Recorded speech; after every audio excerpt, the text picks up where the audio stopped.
Oh man, what's good, everybody? Welcome back, episode 2. Hey, Ah, what's going on? What's up, everyone? how you guys been, man? We've been. You been? March is How right to around the feel up? corner. Yeah, You yeah. already Oh, know what that word. means. Happy birthday, by the way, Agnes. The Got a whole month. birthday coming The whole up. month. Oh, all right, all right. Happy Yeah. birthday. Yeah, I'm living a Thank dream. you. You guys had a good week. How was It's been a the hell of a week. rumblings about the pod? How does it feel? What's the It, word? it was good. I think some of the responses we got were good. I'm very happy for those of you tuning in. I hope we can continue to entertain and inform. So yeah. Yeah. Yeah, I definitely got a lot of positive feedback, so I'm hyped. Thanks to y'all for that. Cool. Cool. Well, upward and onward. It'll only We get got a packed show. Let's get to it. facts. Yes, let's go. So sometimes I be thinking, like, you ever just miss something and you just want to figure out a way to like bring it back or enjoy it back? Like, what's something that you miss from the pandemic era? Like, that was a time, like that's a period in your life that we will forever remember. Is there anything you wish you could, as crazy as that time was there something from that time where you were like, man, I wish we could experience that again?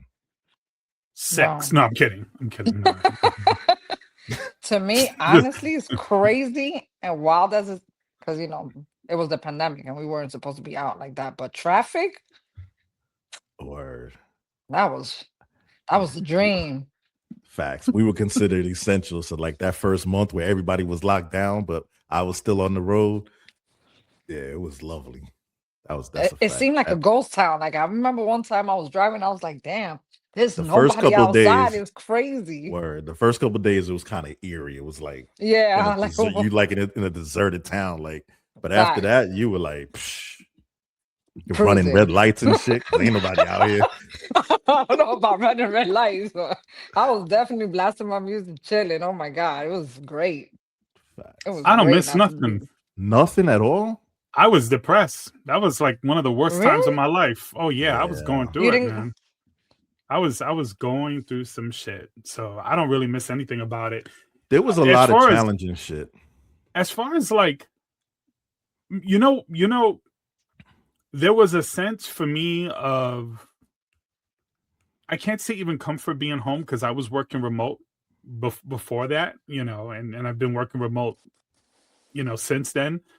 But there's a sense of just being home with my family, after a while, like everybody was getting kind of sick of each other. But for the most part, that's probably the only thing. But Did y'all spend more time together than you normally would playing games or watching movies or shit like that? no, we do that Yeah, anyway. So, like, y'all do that a lot.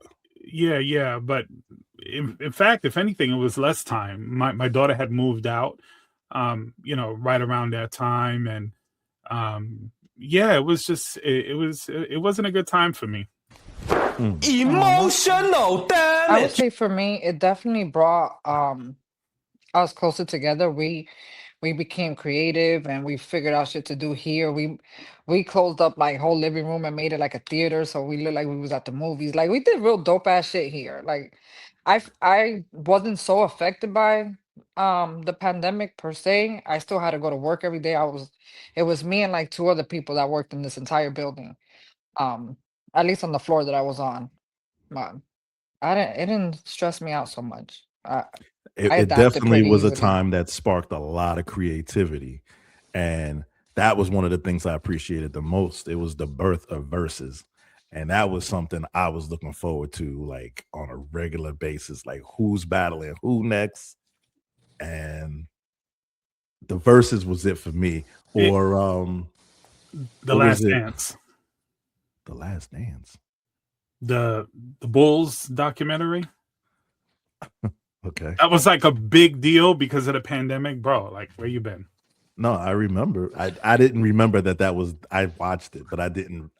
in my memory, that's not attached to the pandemic. Oh yeah, that was like one of the highlights of it for a lot of people. I don't know. What's his name with the hat? He was the DJ for KRS-One, Boogie Down Production. D Nice. Yeah, DJ D Nice when he did the damn. I'm ashamed of myself. I can't remember the name, but he had a whole like music event live on. I know Instagram. what you're talking about. Yeah. I know. It was like on a Zoom like this too, right? Yeah, I feel like I've seen that. Yeah, he would go live. The live stream. Yeah. Because he had Wu-Tang. Oh well, he didn't have. He had Redman, Method Man, the one I saw. He did it like nightly, so there was like several occurrences. But that shit was dope. But Versus is back, by the way. So that's kind of what sparked it. Like, it ain't the same vibe, but I still like the whole concept. And bro, it's really sad that we're trying to reminisce and find good times about the fucking pandemic, but that's the times that we're living in, right? So yeah, it's kind of crazy, but yeah. I had my moments where I was annoyed, but I don't know. Do you not remember? Like, I was like, I feel like I still did shit I wasn't supposed to be doing. I just kept living. Florida was like we had a whole get together at Armature Works in September of 2020. Remember that? No, I wasn't. It was like, yeah, you were. No, I wasn't there. Either 2020 or 2021. Hold on, I'll tell you right now. If we was locked down, I was locked down. Y'all didn't see me. I was real careful. I feel like we did during the pandemic. I was real careful. Joe, I was the last one. I'm not even front. Everybody in our crew got COVID like twice before I got it the first time. Damn, she's scrolling hard. Damn. Bro, I tell you, I got like 40,000. Are you talking about for Louis' birthday? Yeah, was that 2020 or 2021? That was like at the end. That's when it opened up, when we first opened back up. And I was still like sketchy, but I did go to that. Okay. That's what I was talking about. But if we were still on lockdown, my ass was at home. I wasn't outside. Were you one of those that was wearing your mask inside the car? Not when I'm by myself, but okay. But yeah. Like if I was riding, with someone in the car. No, by yourself, because there's people that be there's people that still doing that shit today. Fact. Yo, I got my mask. I still got my mask. Not the Puerto Rican flag. Yo, why do you have that handy? Like that was so weird. I got all this shit like just dangling here. I'm like, yo, don't fucking act stupid, bro. I gotta go. I would have to go like dig some shit out to find a mask. I'm sure you do. Anyway, yeah, that was just this whole shit. Versus is back. T.I. versus 50 Cent. Now they having beef and T.I.'s dropping diss tracks. The shit's crazy. I like the energy. And wait, but what happened? Why? I need to know what happened. I try to look it up. All I know is that 50 clowned Tiny. This shit goes back to the pandemic because there was rumors of them battling back then, and for whatever reason it didn't happen. So now Versus is partnered up with I think Apple and Complex, and they're putting on these big events. So apparently, according to T.I., him and 50 had a conversation. They agreed to do it. They were both gonna go out and do their little fake beef shit to stir it all up, and that's what they were doing. But then 50 was basically acting like he wasn't doing it. Like he said, he let T.I. go out there and act like they were doing it, but 50 didn't want no parts of it. And then 50 started posting crazy pictures of Tiny looking wild, and he's the worst. Listen. I know he again. So we had this conversation recently. Yeah, he is, but bro, he be pushing. He don't know the line. So yeah, he do too much. Like, don't bring the wife involved in that. Right. Like, and I like 50. Bro. He makes me laugh. I'm not gonna front. Sometimes I'm just like, bro, you went there. Yeah, he has no. And then I think no what's her one's name? safe. Mrs. Knowles, Beyonce's mom, Yeah, I think Tina. not really. Yeah, I think not really knowing the whole story just felt bad and posted like a really nice picture of Tiny, and then 50 posted a picture. Oh my God, of her. Yeah, yeah, like Bro, what is this? guy. He's going after He's out of grandmas and shit. control. He's out of control. Bro. He's out of control. He at the same time he beefing with Jim Jones and the guy.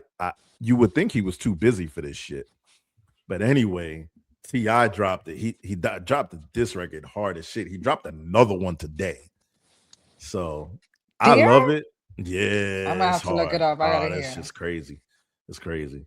I hope that they actually are able to get it together, but the energy, it might have gone too far because T.I. don't play about his wife. I know his family. Period. He already fought Mayweather over that shit, so yeah, he's ready to go. But anyway, that was it. That was just the whole shit had me thinking about damn. You came up with this damn topic just so you could talk about verses. This had nothing to do with the motherfucking pandemic. It started with the verses, and it made me think because when the verses was coming out during the pandemic, I was getting on Zoom with my boys, and we were watching it together, like keeping track, like who won this round, like it was a thing. I gotta talk to the audience real quick. Audience, for those of you who got excited up to talk about the pandemic and have no idea who T.I. is or 50 Cent, if you've been living under a rock, and you were upset over what Damien has turned this conversation to, I apologize on behalf of the Not For Nothing crew. Not for nothing, but Agnes said her piece, you said your piece, and I said mine. That was we all had a shared participation in this topic. We did. Let's move on. Let's move on. I'm a dick, but hey. Oh, we needed to zoom in on just Juice giving his apology. Audience, on behalf of the Not For Nothing crew. It's out of control. Yo, this hat is hard as shit, yo. It is. It's fire. I'm not gonna front. This is fire. That is a dope. That's dope. I had to. I don't know if you guys saw it. Just off topic, but it's kind of funny. Following our conversation from last week, they put out the 2026 Rock and Roll Hall of Fame nominees today, and Wu-Tang is one of the nominees, so I had to do it. The best. Moving on. And it's your color too. You already know. Best hip hop group ever. That's a fact. Stamped. All right, Agnes. Dating apps. Let's talk about it. Let's talk about it. Because this is an age where dating is, you just meet people online now. It's rare for you to just run into someone at a bar or a church or at the movies. So where do we go from there? What are the benefits? What are not? Are we setting ourselves up for failure? Being more prone to bullshit? I'm an anti-dating app person, so yeah. Same. Right. But that's also our age. You know what I'm saying? Like your relationship predates dating apps, bro. So damn. So yeah, that's a great thing. That's not a diss. He ain't lying. He's accurate on that. Here's the thing though, like it works for some people. It works for some people. Like it works for this generation, I would say. I don't think it works for them. I think it works for some people, but I think in general, like it's a meat market. It's a browsing catalog. Like facts. I see it like that. When I think dating apps, I feel like it's an app to meet, to hook up. Like I don't ever. You got to sell yourself. It's terrible. Like I'm not a big fan of apps. I know people that met in apps and are together, like still got married, have kids. It worked for some people. But I also know people that still go through it and they can't find anybody because a lot of people. It takes a lot of work to maneuver through all of the bullshit because there's a lot of bullshit on there. It's a lot, and that's the crazy. You don't even know because you're just reading their bio, and this is what they're saying. And you just don't know who that other person is on the other side. Like you just and don't know. Like catfishing. Everyone who I would imagine, like if I was on a dating app, I would try to present the best version of myself. You know, whether it's a picture, whether it's my bio, whatever the hell they do. Yeah. So there's even an art to that. Like, so as you're like browsing these different profiles, you start looking at like all of the pictures just headshots. Like, why is that? Are they all from the same angle? Oh, like, why they you not smiling with literally their have teeth? to analyze this shit. Yeah, right. So, like, I have never seen them smile with their teeth. Today, you know, we have multiple forms of video chat, so you can you can figure it out really quickly. If they ain't trying to get on video with you, then they probably ain't, you know. So but AI now, I'm gonna say I know someone who recently tried a dating app, and his response to me was that all it is just like people just trying to just kind of talk and then ghost you. Like for no, like it's just like the typical, just like how they communicate nowadays. I don't know. Like I don't hang out with too many young people, but I have a daughter who will ghost me for no freaking reason. You know, so I know that that's kind of a thing. You start talking to someone and then they don't respond to your text for like, you know, 2 or 3 weeks, and then they hit you up, and by that time, he's like, like my interest is done. Like I'm on to the next. I've been on both sides of that. So you've like done you ghost or be ghosted. I've tried them. Yeah, I've done both. Because like you Christian mingle. Not the Christian mingle. Remember that shit? Never, bro. Is that still a thing? I think so. No, it was POF. It was POF for you, right? Oh boy, don't even. Anyway, you just sometimes you might get inundated with messages, and you might really be feeling someone, and then you know you got other messages to check and tend to, and then oh shit, you click with someone else at the same time, and that conversation carries on a little stronger. You don't intentionally mean to ghost that person, but you know, attention span. That's true. Your opinions, your options is endless. Like you have multiple people. You have people that you. This is the thing. As for women, and I can only speak. I've never downloaded a dating app, so I've never. But my homegirls have, and I've noticed that, they'll talk to someone. They're really digging them. There's a couple, but they'll pick. Okay, pros and cons on this guy. This guy looks better. He has this job. He does have a kid. He was in previous relationship versus this guy is really good looking. He's never been married. He has no kids, but he's older. Like, what's his problem? You know what I'm saying? And they'll start multiple conversation with multiple people to see which one. But like Damien says, there's one that you stick. There's one that you will talk to the most. Meanwhile, you know what I'm saying? These other ones that might be good options, and you get ghosted by the one that you picked, and then so you try to hit up the ones that you ghosted, not intentionally. It's a whole hot mess. It's a crazy world. I tell you what, though, like if you just trying to smash, man, it's like that's what I feel like. College fraternity, like it's. There's no age. There's no age for that. Like that's all they want to do. The majority of people in apps is looking to fuck. It's crazy. A lot, men and women. Facts. A lot. Facts. But which one is the one that tells you? I don't know how many miles. I don't know.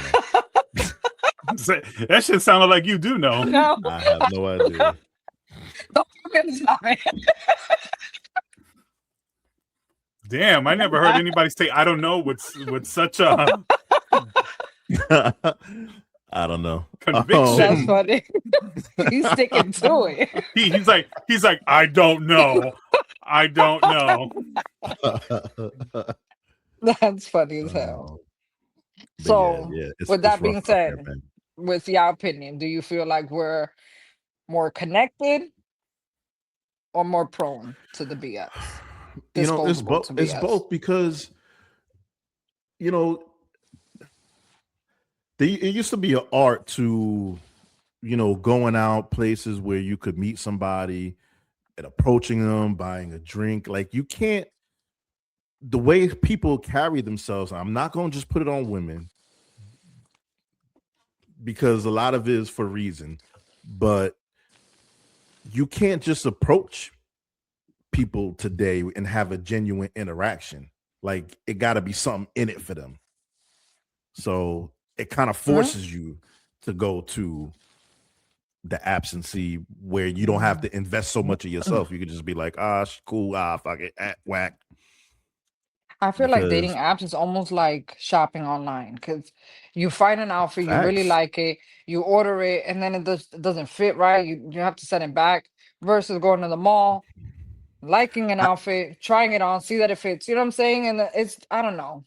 That's just my opinion. I think the biggest problem is exactly the way you were explaining your friends' experiences, where they have all of these boxes that they're trying to check off. Like, a lot of these sites make you put up all of this information instead of just making a way for you to make a connection, because really that's all it should come down to, right? Like, do y'all vibe or not? Okay, but now you make a connection with someone, right? And then you make plans to meet up in person. And now the person that you're meeting up with, they breath stink, they have BO. It's not what now you're turned off. That can happen to the dude that checks off your boxes. You don't know that till you meet somebody. That's what I'm saying. That's why it sucks. That's why I'd rather just meet someone in person, because I think you're not catfishing me. I know what you look like. I know if you your hygiene is on point. Both you and I have spent many nights in the club. You've met someone that has some BO and you excused it because y'all were dancing in the club.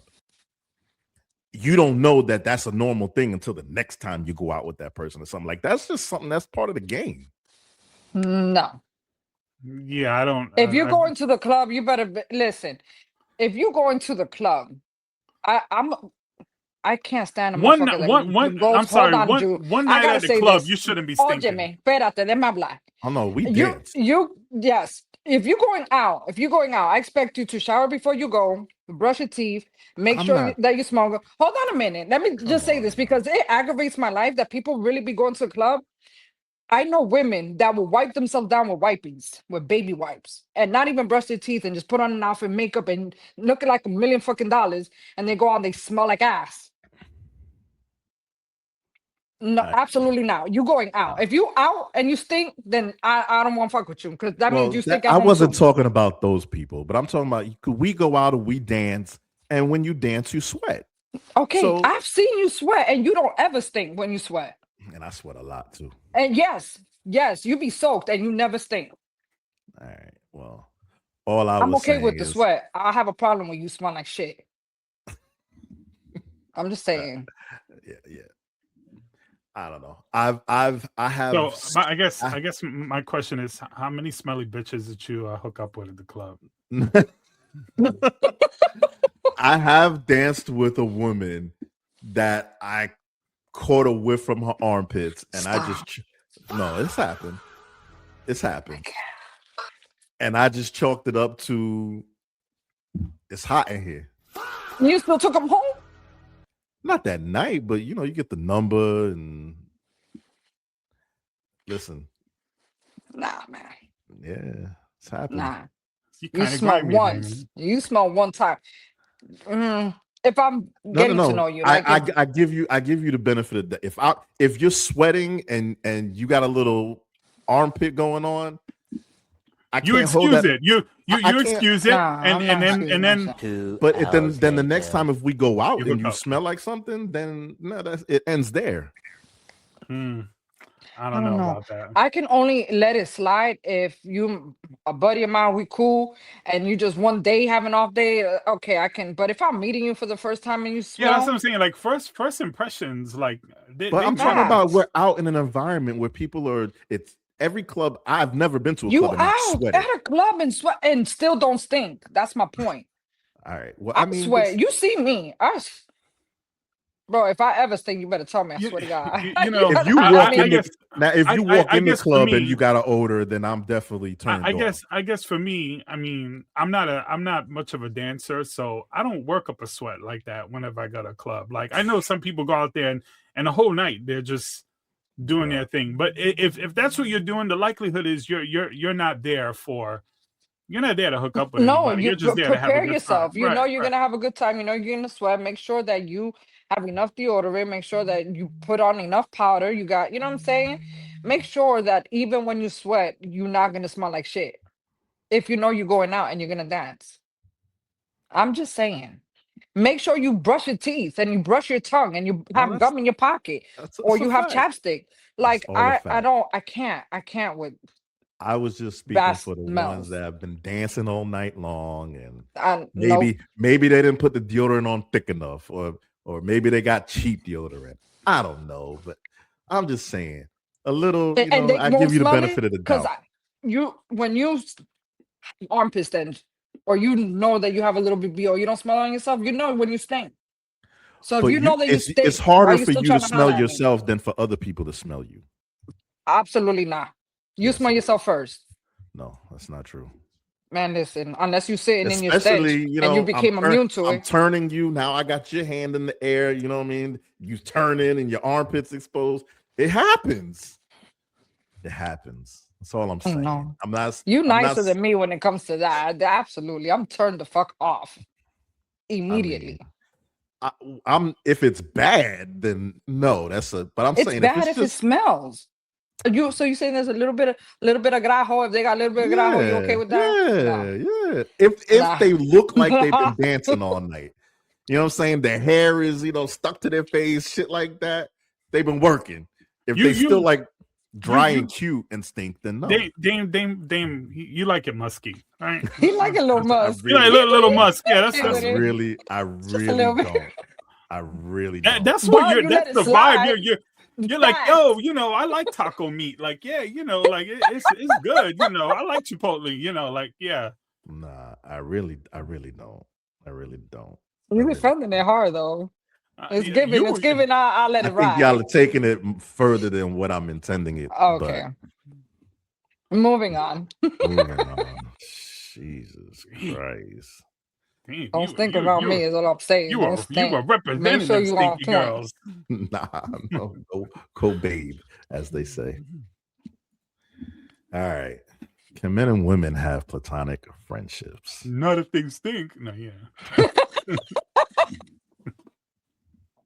Well, I agree. I feel like men and women can definitely be friends, genuine friends, with no hidden bullshit. It is what it is. Is genuine.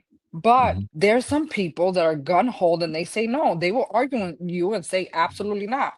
There's a catch. One person likes the other, and the one that likes the other accepted the friend zone, and then that's it. I think both exist. I was just gonna say that. I feel like yes, and I feel like that's why those situations kind of ruin it for the genuine ones, because there's so much of that.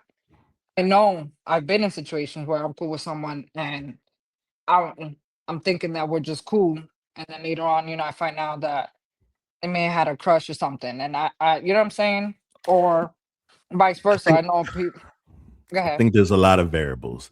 So you have your situations where one has an intention, but is in the friend zone and just playing their position until they think they got an opportunity. Then there are two genuine friendships where one may develop some feelings later on, and then there's situations where drunk nights happen and things happen. But can a platonic friendship happen? Absolutely. I have several of them. Why? I have a few of them, but one in particular, my buddy Rosie, she passed away, and she was like my sister, and we were like that the whole time. So, yeah, it's hold on a second. Yeah, it's definitely possible. I think it's hard for a lot of people though. I think for some people, I think just like you were saying, like over time, like I had a love for Rosie, and she was beautiful. The moment I saw her, the very first time I saw her, I was like, holy shit. We were both really young. We were like, you know, like 12 years old or something like that. Aw. Um, but we became so close. We used to sleep in the same bed, and we'd watch movies, and it never crossed my mind. It never crossed hers to ever, step across. And her parents were friends with my parents, and our siblings. We were all like connected, so it just kind of became like family. We spent holidays together, and so yeah, it's possible. I think and then also I grew up with just two sisters. I don't have any brothers, so for me, I'm That close to the relationship women. was normal for you, yeah. Yeah, I'm close to the women. It's very normal. Where I know some dudes can't be around a woman without Thinking without sexual. getting right the sexual feelings. So I think it depends, but I think it is hard for some people. I have to say this. I have a friend. I'm not gonna say her name, but she's really pretty. She looks like straight out of a magazine. She's like a Brat style in her life. Like she's gorgeous. She's the most chill, down to earth, funny. I want to bring her to the show when there's a special guest because she's smart as shit. There's nothing more that she would like to have a genuine friendship with both men and women without it being some type of hidden what's the word I'm looking for? Agenda. Agenda, yeah. Recently I have a friend. He's one of my best friends. We are like brothers and sisters. Same. My family knows his family. I've known him since he was like 17 years old. This is my brother. She's like, damn, I really wish I had a friend like that. Like, it would be so dope to have a guy friend like that. I'm like, bro, yeah, they know each other already from back in there. I'm like, just hit him up, bro. He's cool as shit. And it started off like really cool, but it's starting to give like interest. And it sucks. And she's like, fuck, I just wanted like a genuine friendship. Yeah, Like, why yeah. can that happen? And I feel like it happens more with women that are really good looking. Like if she was just an average, you know what I'm saying? Nah, it doesn't matter. What do you Um, mean? I feel like guys would be more prone to be genuine friends with her if she wasn't so gorgeous. nah, it doesn't matter. What do you mean? I'm a man, I'm telling Okay, you. explain. Um, when you can't get past the obvious, right? As soon as you meet someone, you see their beauty, right? You can go into it with a certain intention, but when you get to meet them or get to know them better, I should say, it is possible that you could start to have other ideas. Depending on how long it's been going on with them, it doesn't sound like it's very long, but like, if you have some years into the friendship and you value the friendship, you get to the point where you may need to make a decision. Are you willing to risk the friendship over this idea you have in your head? So Is it harder for men to get the hint? Like, is it harder if I'm just let's not just put it on men, being? because this goes both ways. But right now we're talking about my homegirl. Okay. It can go both ways. I've seen it go both ways, but it just be. I mean, I think it's okay, a so now you mindset. made me. It's definitely a mindset. It's definitely a mindset. If you know that this person, and you see that is there's no interest, and even if you tried a few times to kind of like throw a little hint in there, and it's like not reciprocated, or you didn't peep it, and you just keep. When don't you see that clearly that's stop I for don't know. both Like men and I women? feel like attraction is normal. You could That's be you could fine. you could be friends with someone and acknowledge that they're attractive and even say, yeah, she's hot as hell. Like It I say doesn't that to my girl, I just finished saying she's gorgeous. And right. I'm a girl. I'm not attracted to her, but I know that I mean, she's gorgeous. Right. And even a man can look at a woman and say that, but it really is about the mindset. It really is about what you've carved out in that relationship. I've met plenty of women that are very pretty, and they're fucking crazy. There's no way I would ever find myself compatible, with that person. I love them as a friend, as a sister, as a cousin, but if they don't feel like a right match for me, I'm not fucking with that. And if I value the friendship, I'm not going to ruin the friendship by trying to hook up. So I think it is possible. Does it even cross your mind as men, like when you have a homegirl, like do you have moments where it crosses your mind, and there's moments where you're like, nah, this is my sister. Like I never even thought of her like that. It's crossed my mind, even if she's pretty. It's crossed my mind because I've had friends question me on it. So it's something where you have to think about. It's not, you have people who give you the side eye. It's like, y'all just friends. And, so of course, I get that. I get that so much. You're surprised. I get that so much. But it really is. It really is a mindset. It's almost like, if somebody drops their wallet at work, the temptation might be to pick it up and just put it in your pocket and walk away. But, it's your place of work. It's what you're doing. You do the right thing, right? And it's the same thing. Like if I know that there's a woman, whether she's pretty or not, if I'm friends with her, if she trusts me as a friend, whatever thought that's, I'm daydreaming or something and something pops in my head or somebody says something has no bearing on anything. Look, Dame's my friend, and there are times I want to punch him in the fucking face, but I would never do that. I respect him. You know what I'm saying? And I'm sure he's thought that way with me, right? Am I right, Dame? Like sometimes people piss you off, but you don't emotionally react to everything. How many times you're talking to someone, you're like, I can kill them right now, but you don't. I don't know. So I think, in this case, you could be like, oh, I just want to kiss them right now, but I'm not. Restraint. Yes, you could probably do that, but I think it's a mindset. I've been in both situations. Agnes, our crew. I've always had more female friends than male friends before I ever met y'all. And that's why I love our crew so much. I've always we're like a whole big family.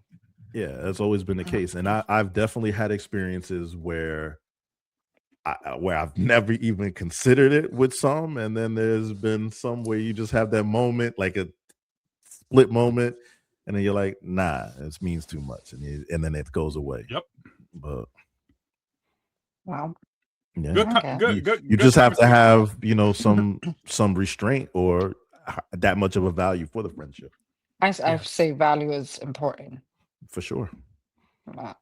Well, that was pretty good. That's pretty good. I think for some people it's hard, but I think for others it's a little bit easier. But one last comment I'll make on it: clear expectations from the beginning. That's important. So yeah. Facts. I mean, not everything is meant for you. You know what I'm saying? Not everyone respects boundaries either. Some people just be like, yeah, I'll get real cool with them, and then I'll try to slide in. That's happened to me, and I'm just like, man, we were doing so well, bro. You had to fuck it up. Like, now I can't even be cool with you no more, man. That sucks. Yeah, I think dudes fuck that up more than women, but yeah. No, this way. Listen, I'm not saying there ain't no women that, because I know some. So, but you know what I've experienced. This happens with me with frequency.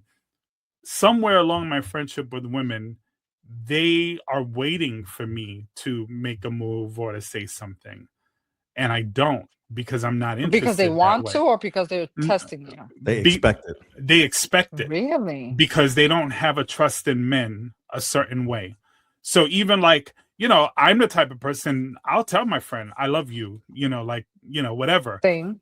And it's a little bit hard for some people to kind of understand, what that means, without attaching it to some kind of romantic thought. This topic has caused me a lot of issues because I have so many female friends.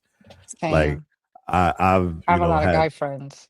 I've had times where like I don't want to say a lot of women, because I have had women who understand it, but I have had interactions with women who just can't even comprehend it. Like you start talking to somebody, what are you doing? I'm just, here on the couch with my homegirl, we watching whatever. That bitch. Right? Wait, y'all sit on the couch together? Just the two of y'all? Yep. Put I've clothes gotten on. that.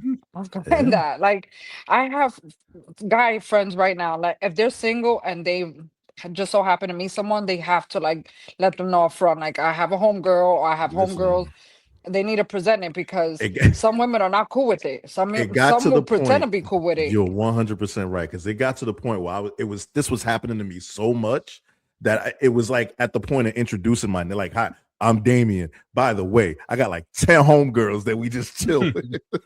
Yeah, it's true. Are you cool with that now or nah? Because we got to get that out of the way. I mean, really, at the end of the day, like if you were gonna hook up with your friend, you would have done it. You know, if that was a thing, that's what like you. But they don't trust that they don't trust that it hasn't happened or won't happen. Or isn't like friends with benefits, right? Like they Right. don't think like this is a continuous thing. So some people are pretty open that way. So yeah, it's a complicated thing. I don't think there's a right or wrong answer to that. I think it really depends on the individuals involved. At the end of the day, can it happen? Yes. For sure.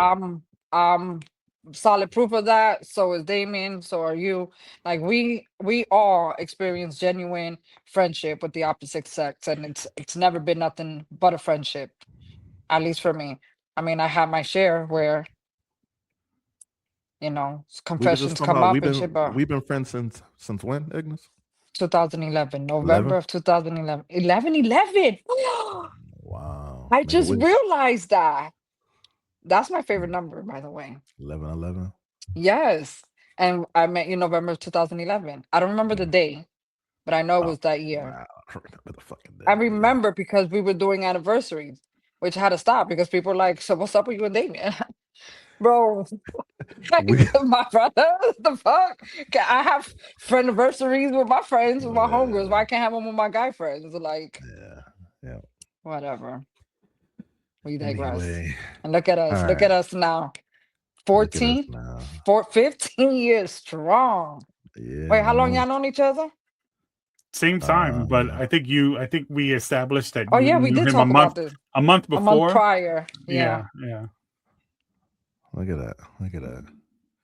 Not Damien being the common denominator. Hey, you know what's funny about this? I don't even know if I should get into this. Say it. Not necessarily a dating app, but it was a social media page that kind of was used for dating. You remember what was that shit? Not the AOL. No, after AOL. MySpace is the reason why we are all sitting here together right now. I'll make the connection. Yeah, I'll make the connection for you off camera, but okay. Yeah. It's crazy. It's a crazy connection. But yeah. Did you like think about this the other day or something? Haven't said anything or just came to your head right now? I've thought about this often. Like my entire circle is all due to this one connection on MySpace. Really? Yeah. We're gonna have to social media butterfly, a social, yeah. Early adapter. Not having us a family tree.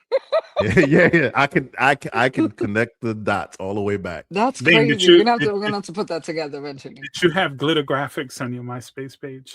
Probably. I did. Probably.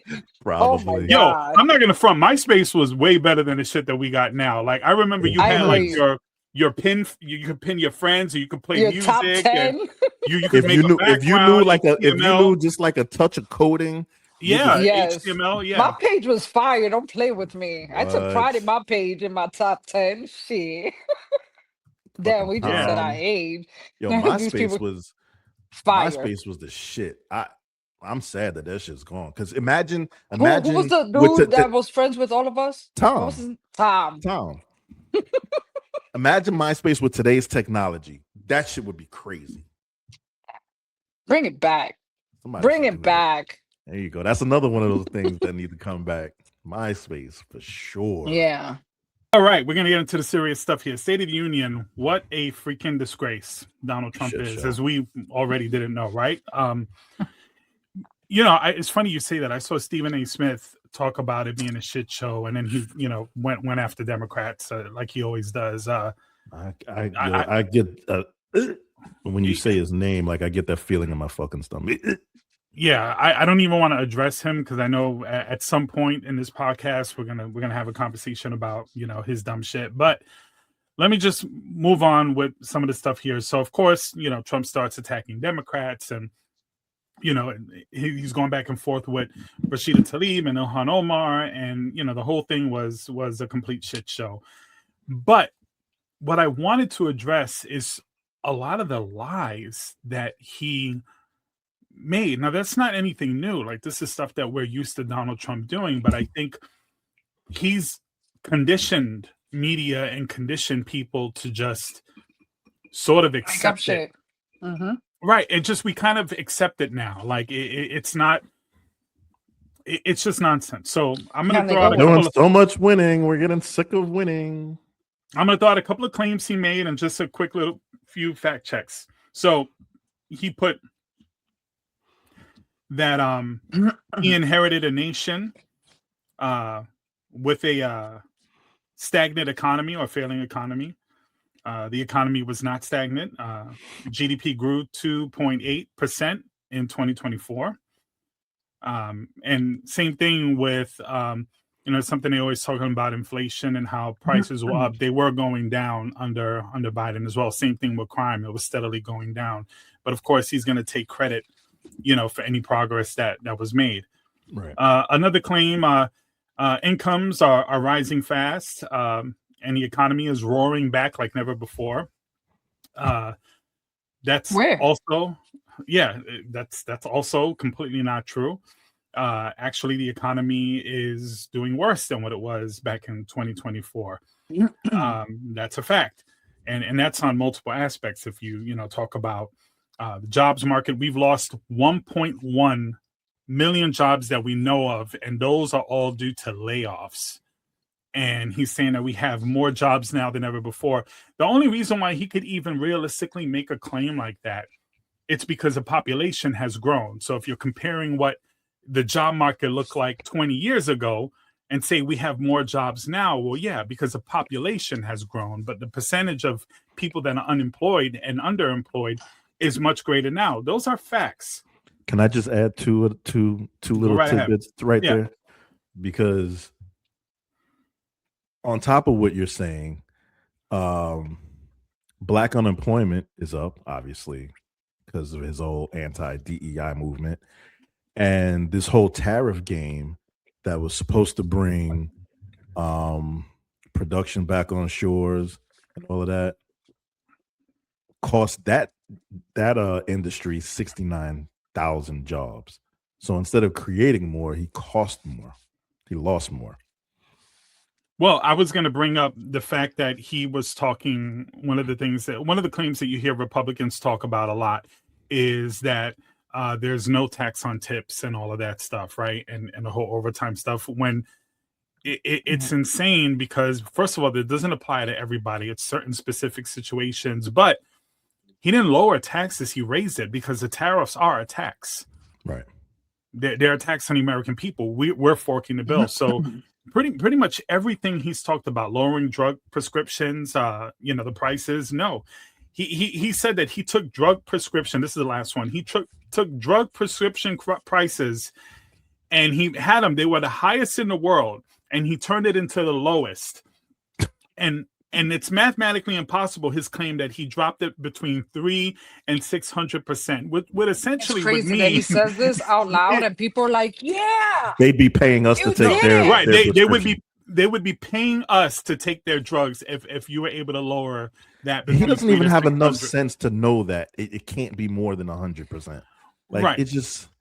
Hold on, but I have a question. And the thing is, he can say it, and no matter how insane he says, how ridiculous it is, yeah. Right? He still has defenders saying, "Well, he's not lying," or he's being what he meant was right.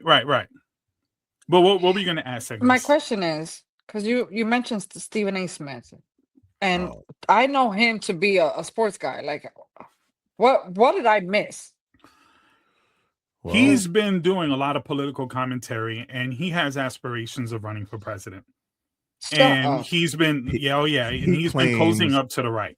He claims someone reached out to him, someone that has a lot of money to back him, reached out to him to run.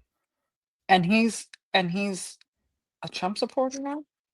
No. Oh. He's playing a game. So what he does is playing a bad game.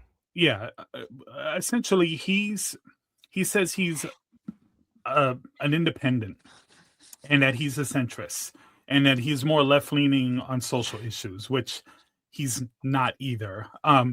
What he does is he pretends that he's playing this middle game while he secretly kind of shits all over the left and promotes the right. So it's a tactic, right? It's, hey, I'm down the middle. I'm this honest person. I'm honest down the middle, and I'm not for the left or for the right, but your policies and the things that you push are always going to be for one side, and for him, it's for the right. He's definitely right winger. He said he voted for Kamala, but I don't know if that's the thing. I don't believe he is.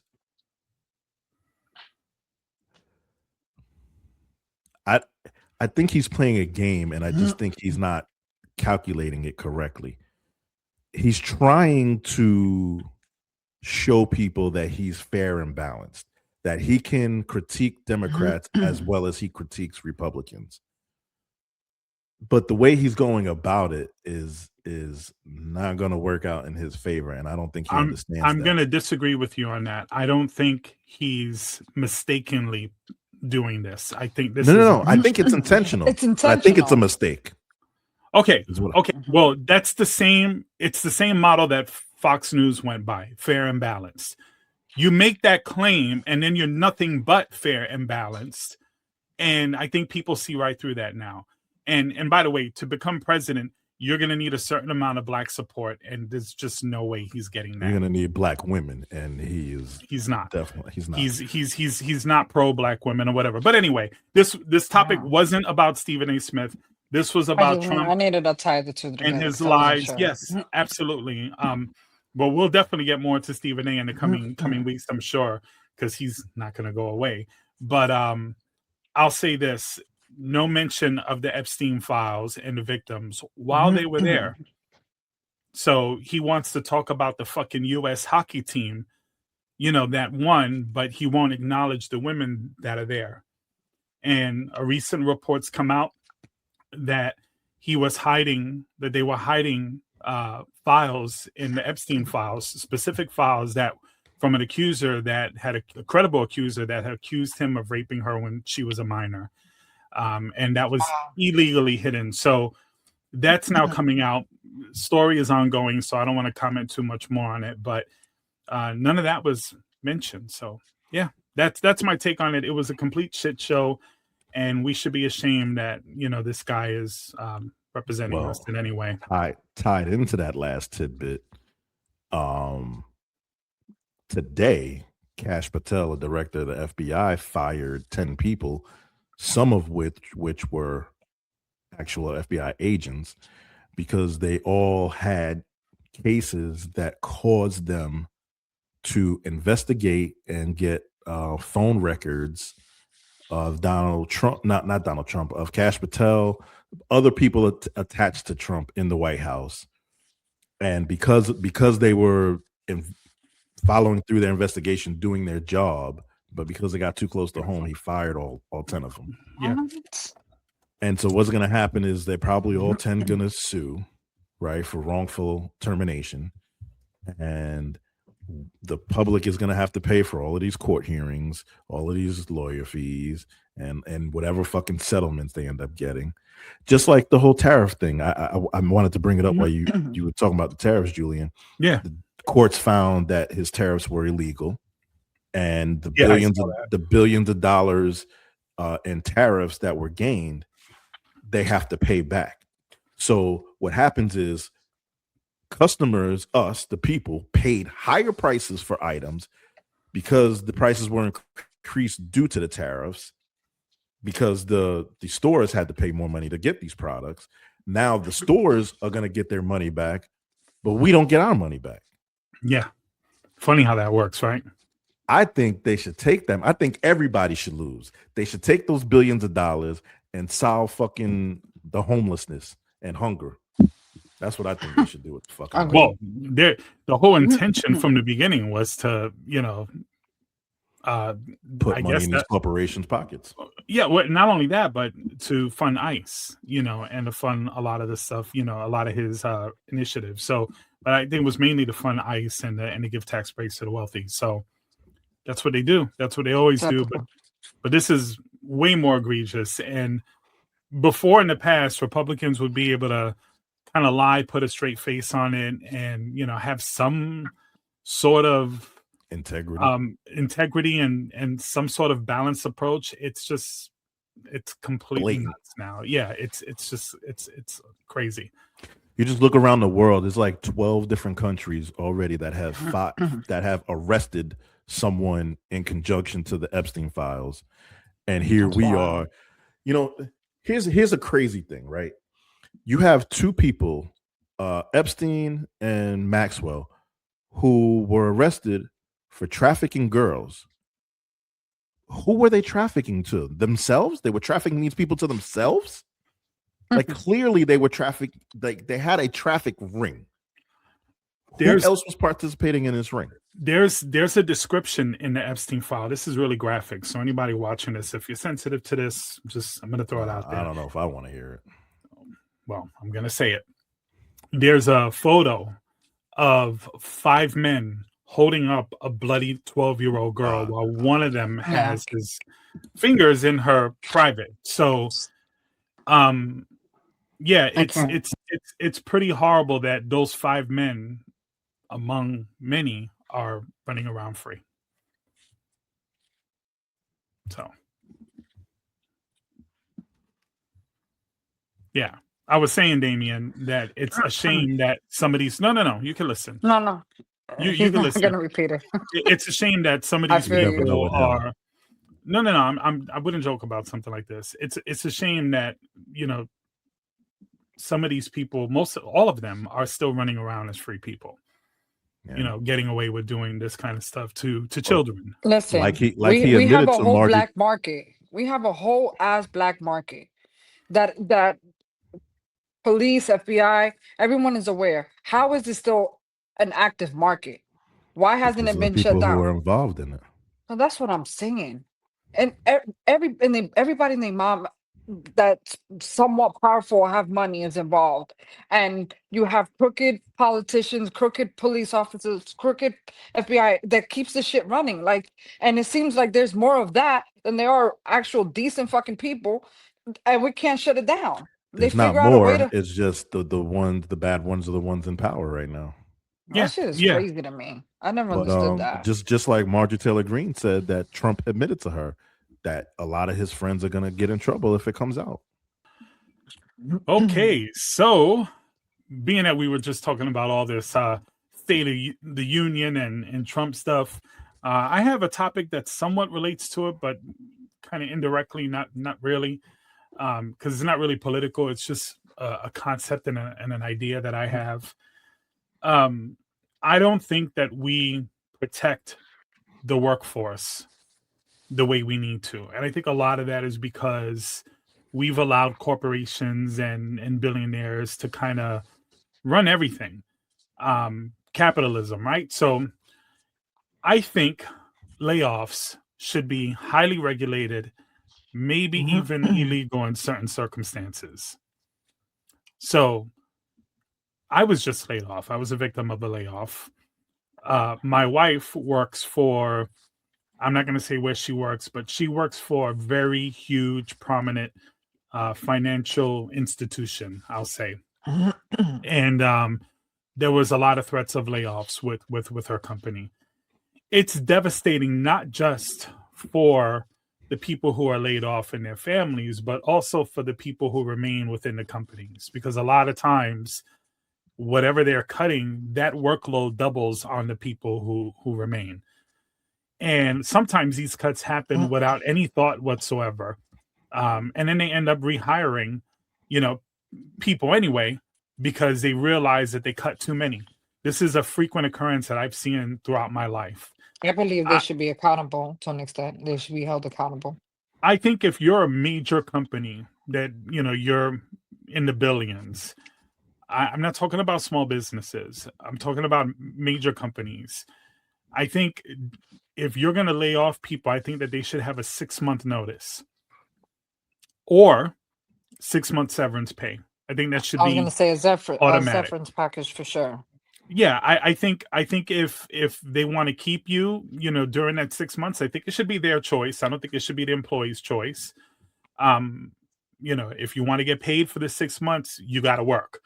But it should be some sort of advance notice that, hey, in 6 months, we're gonna wind down, this program or this department or whatever it is. I think it gives those people opportunity to find another job. It gives them a little bit of the peace of mind of not having their whole entire lives flipped upside down. Some Can people, I say something, Jew? Yeah, let me just It's so finish funny that you. let me just finish the idea. So I also think that for the company, I would imagine that there will be instances where they're going to rethink whether they should push a layoff because they know that they have to give 6 months, and maybe in 6 months' time, they might figure, hey, we actually might need these people. I think it'll make them consider it stronger. So I'm sure there are cons to my idea, but that's my idea. What do you guys think? So I was going to say, it's funny you say that because I came across a post that's just happened. It was a man and a family of 6. I don't know if you guys saw it. He got laid off his company and he was really going through it. He had like his wife, a 9-year-old, a 6-year-old, a 2-year-old, and an 8-month-old. He had to pay the IRS like $15,000, and he submitted a check for it, and it bounced back. That shit made him go so crazy that he killed his entire family and then killed himself. He left a letter and he put to blame the company that laid him off because he struggled and went hard. Like he went through it all, through whatever months it was, and he couldn't take it anymore. So he felt like to get out of his misery, he went that route. That's horrible. That's horrible. I think that's But his the fault, but I stress, get your point. Yeah, the what I'm stress, saying is I he get it. snapped. Like it puts people in such a like Desperate you just situation. get laid off and that's it. You just figure it out. And we need money to live. Yeah. If I I know. knew if I knew 6 months from now that my job or my role is going to sunset or whatever, I'd be upset. I'd be bummed out. But in my brain, at least my optimism, I'm going to find something better. We're going to be okay. I got time. I can figure this out. You have it. You can start making cuts. You can start stashing. You can start making preparations. Right. But the I don't disagree with the idea, but I think then it's twofold because then 6 months is a lot. It's a long time. And I think it would be fair that if you expect that of the corporation, that they should also expect that of you.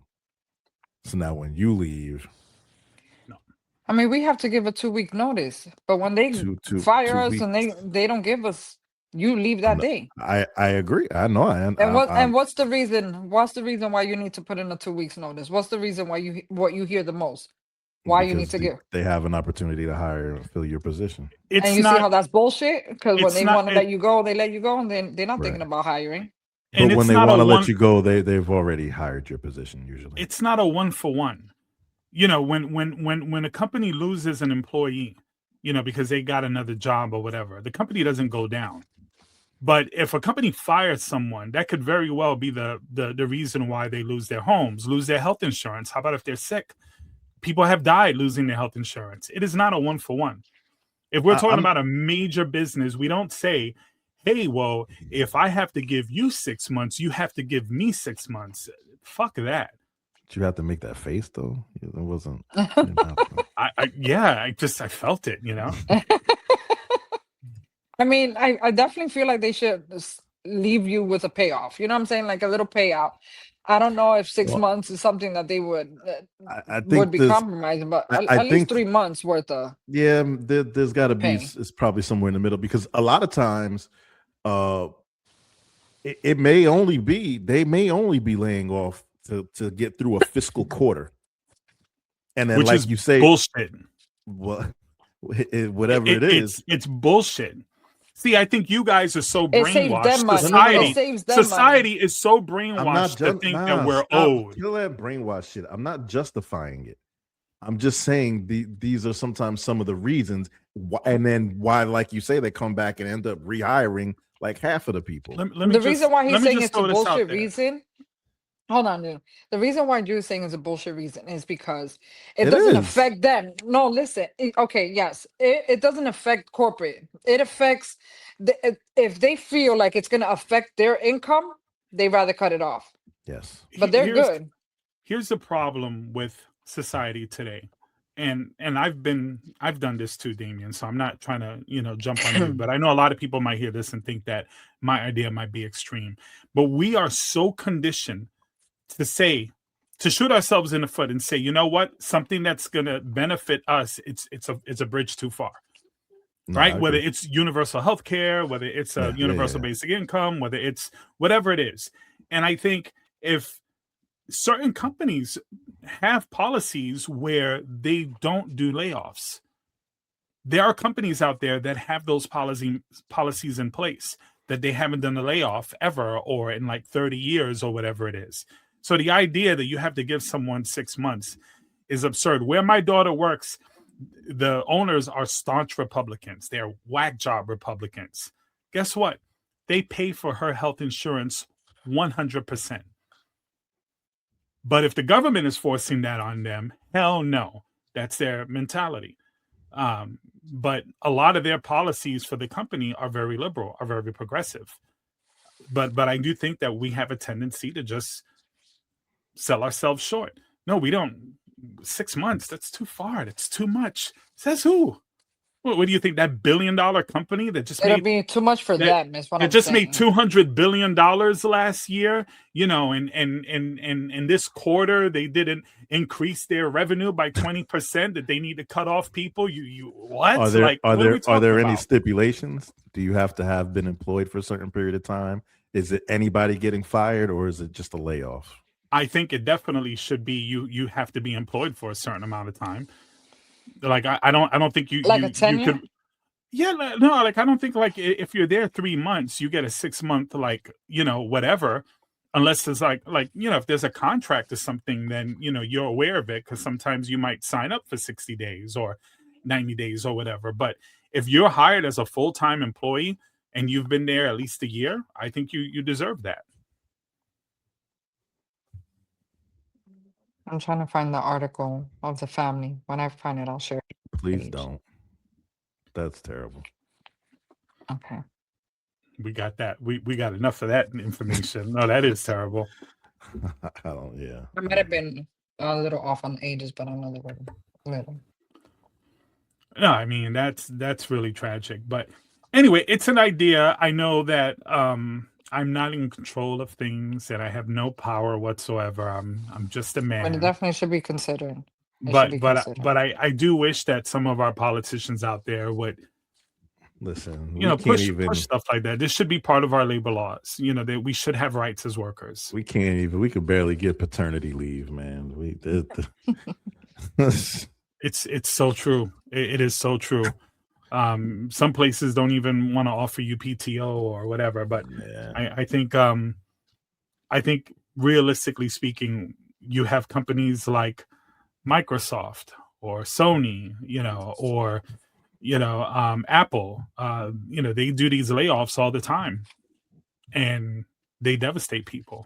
All the healthcare companies, United, whoever. So it's pretty crazy.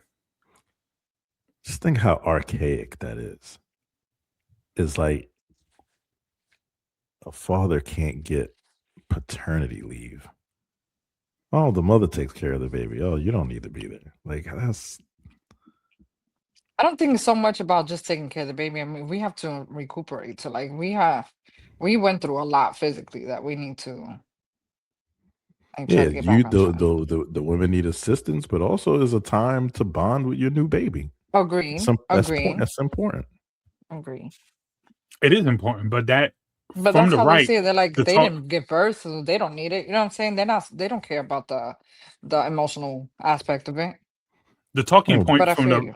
the talking point from the right, and a lot of people, and even independents, are like, well, that's the feminizing of men.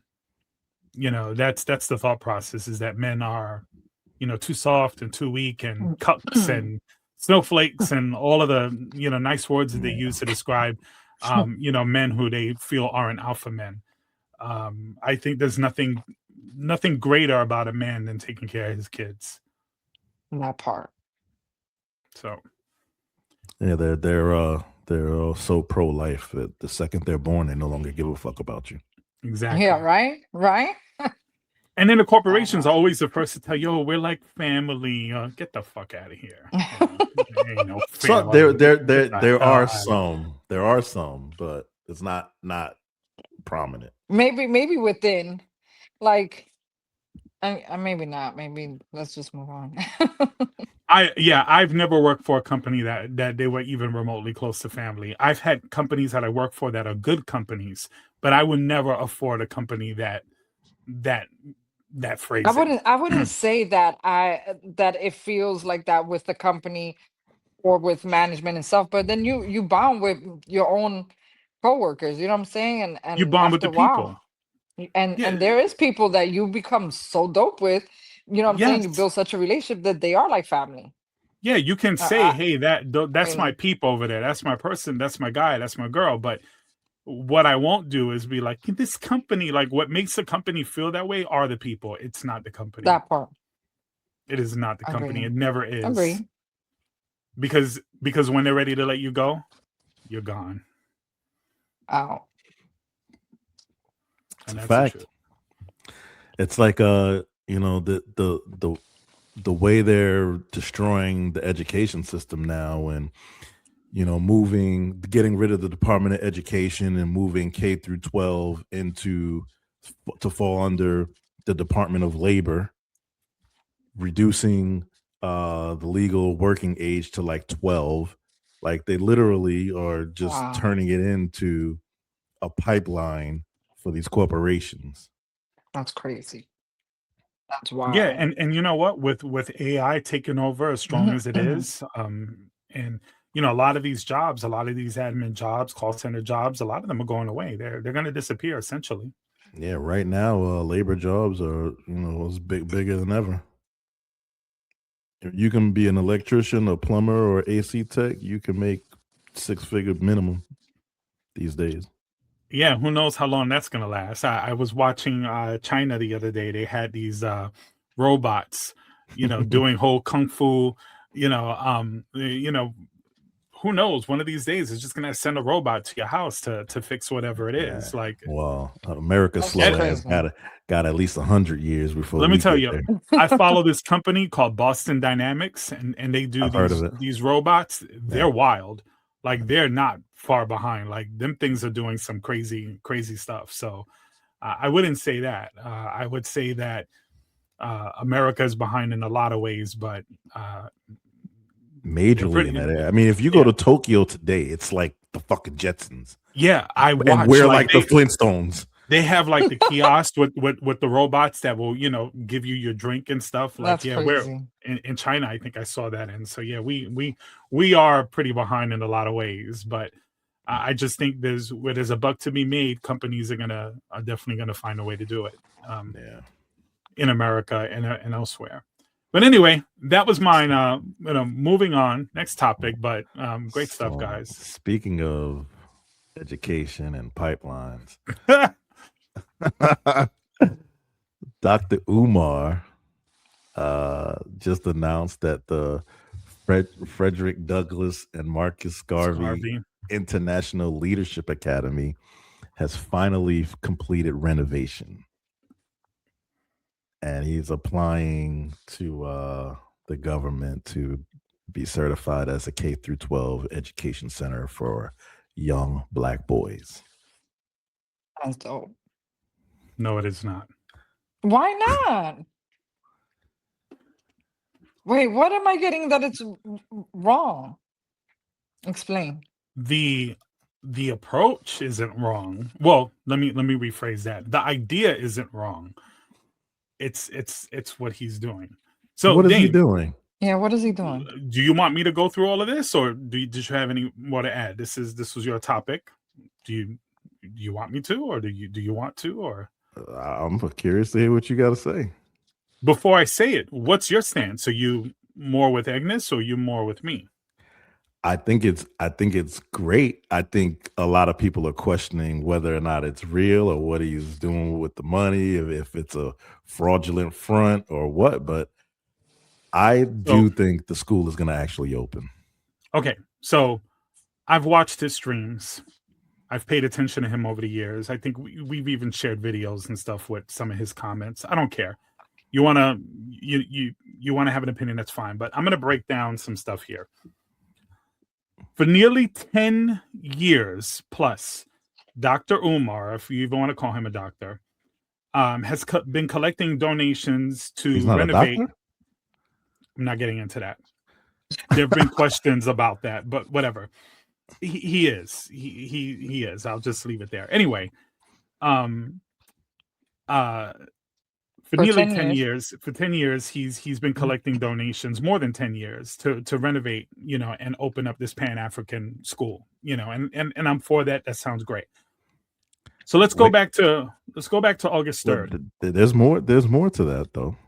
It wasn't just. That's why I said. Let me hear. That's why I said if you have more to add. So go ahead. Well, we're having a conversation. It's not just throwing out bullet points. I still want to hear. Keep going because I'm intrigued. Yes, he. I think since 2014 is when he started raising money, but he wanted to do it. He wanted the school to be built by Black people for Black people. So he didn't want to take corporate donations from government money government money. He wanted to raise it within the Black community, and it took him that long. Okay, so here we go. So on August 3rd, 2020, he announced that renovations were going to be starting in this building that he acquired in Delaware in 2019. He got the school in 19. In 2020, he had a live stream on August 3rd, and in the live stream, he said that they're going to start the renovations. I'm not saying in 2019 he didn't, I'm saying 2019 is when he purchased the school. Right. Yeah, but in August 3rd, 2020, I'm giving you dates here, facts. He came on a live stream and this is what he said. And at the end of it, he's like, hit that Cash App, hit that PayPal. Okay, great. On August 11th, 2023, he stated that renovations were complete. Plumbing was done, electric was done, all the systems were done, all the permits were done, everything was done. But however, on August 22nd of 2023, just 11 days later, he resumed asking for donations, Cash App, PayPal, hit that Cash App, so that way they can start funding the operations. Okay, fine. October 12th, 2023, he got on another live stream. And by the way, there's more of that in between these, but I'm just highlighting certain ones. He did a video inside the building, and he's asking everybody, are you ready for paint day? You ready for paint day? Hit that Cash App. We're going to start painting. In that video, you can clearly see that the renovations were not complete. You can see like holes in the ceiling, like he didn't have the ceiling tiles and doors broken and stuff. But okay. On December 10th, 2023, he toured the facility again on live, listed additional needs for a teacher's lounge. And he goes into the room that says it's teacher's lounge. He's talking about the carpet, the painting, the coffee maker, the TV, the refrigerator, the lockers, etc. Okay, so hit that Cash App, give me more money. May 11th, 2024, renovations were still unfinished. Painting was ongoing. And then he says that he's not going to pay for anybody to paint. What he said was, anyone wants to come and volunteer. He's not paying you for the work, for your lazy ass. This is revolutionary work, is what he said. I remember. On April 21st, 2025, renovations were still incomplete. including the floors, and again asking supporters for donations. August 4th, 2025, same thing. January 19th, 2026, same thing. January 16th, same exact thing. And on January 6th, on January 19th, he did a stream and he said, hey, renovations are finished. This is now 3 years later after he said that renovations were already done. Then he says renovations are finished. This is this January that just passed. And then we finished it on the 16th on Saturday. So now we're supposed to believe that all of this is done. Now, meanwhile, within these 10, 14 years of him getting all these donations, which, by the way, he will not disclose to the public how much money he's gotten. He's been all over television and all over shows and traveling everywhere. And I saw the Joe Budden podcast where they were talking about he got that daishiki money and he's always rocking these new clothes. He is clearly lying and clearly. All right. Hold on. I'm almost done. He is clearly lying about some shit because you don't keep saying that this is done and this isn't and it's not done. Now, in fairness to him, there is progress on the school because he has showed it. The problem is this going to be accredited? How is he going to pay the teachers? How is he going to keep funding that? Most private schools that have government funding have issues funding. How is he going to do all that? There's answers to some of these questions. Most experts and most black people think he is full of shit. Just throwing that out there. Don't know if he is. But they still sending him cash out? Wait, all right. Of course. All right, time out. I'm not going to sit here and list out a bunch of dates, but what I do know is there's been times where the school was broken into and vandalized. There were times where he didn't pass inspection and had to have other work done that he didn't account for. When you're opening a school for the first time or doing anything for the first time, there's always shit that comes up that you didn't anticipate. In terms of how the teachers and everything are going to get paid, it's a tuition-based school, so it's not. They're going to get paid based off. Is it accredited? So that means when they go through their whole schooling, are they going to have to turn around and end up getting a GED because it's not accredited? It's not even accredited. No. That's what he's applying for now. That's what you got to get accredited first. He has not made that announcement that's a thing.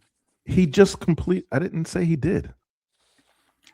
I'm just saying, how many more years do you stall this out?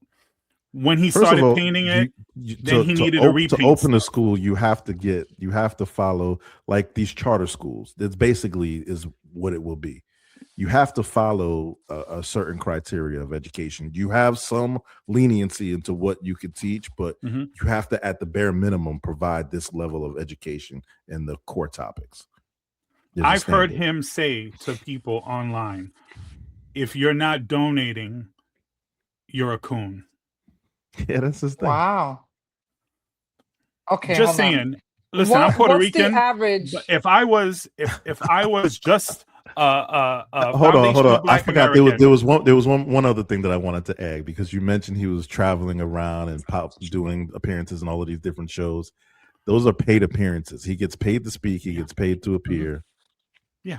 People are paying him to spew. They are. I'm sure. Yeah. I'm sure. I'm not denying that.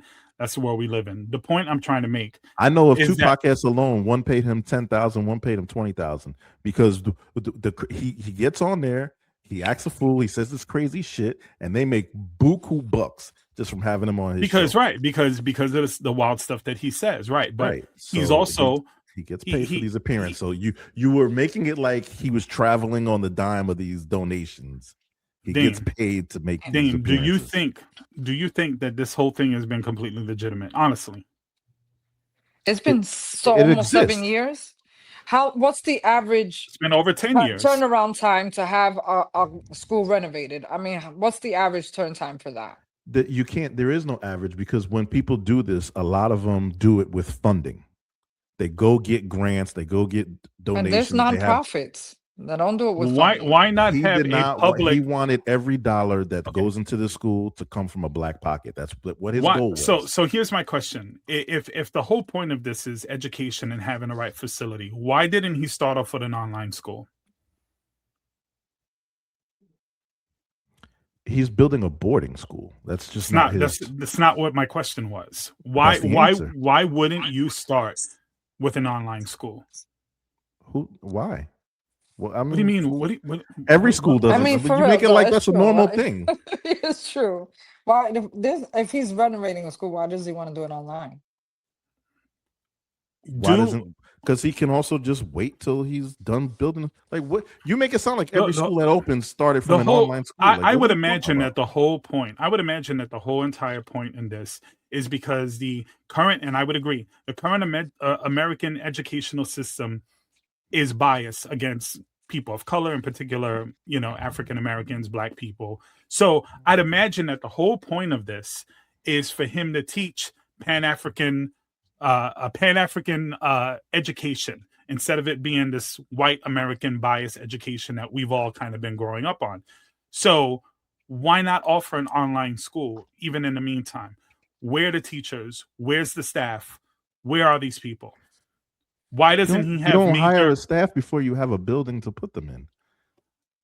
So you're telling me that you would build a school not knowing if you could even attract teachers?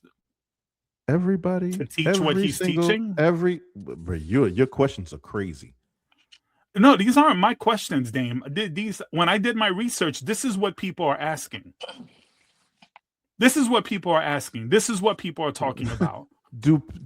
I haven't invested enough time. Wait. This is schools get built all the time, and no one says, did you hire your staff before you built the school? Why didn't you start online? When restaurants no. Federally funded schools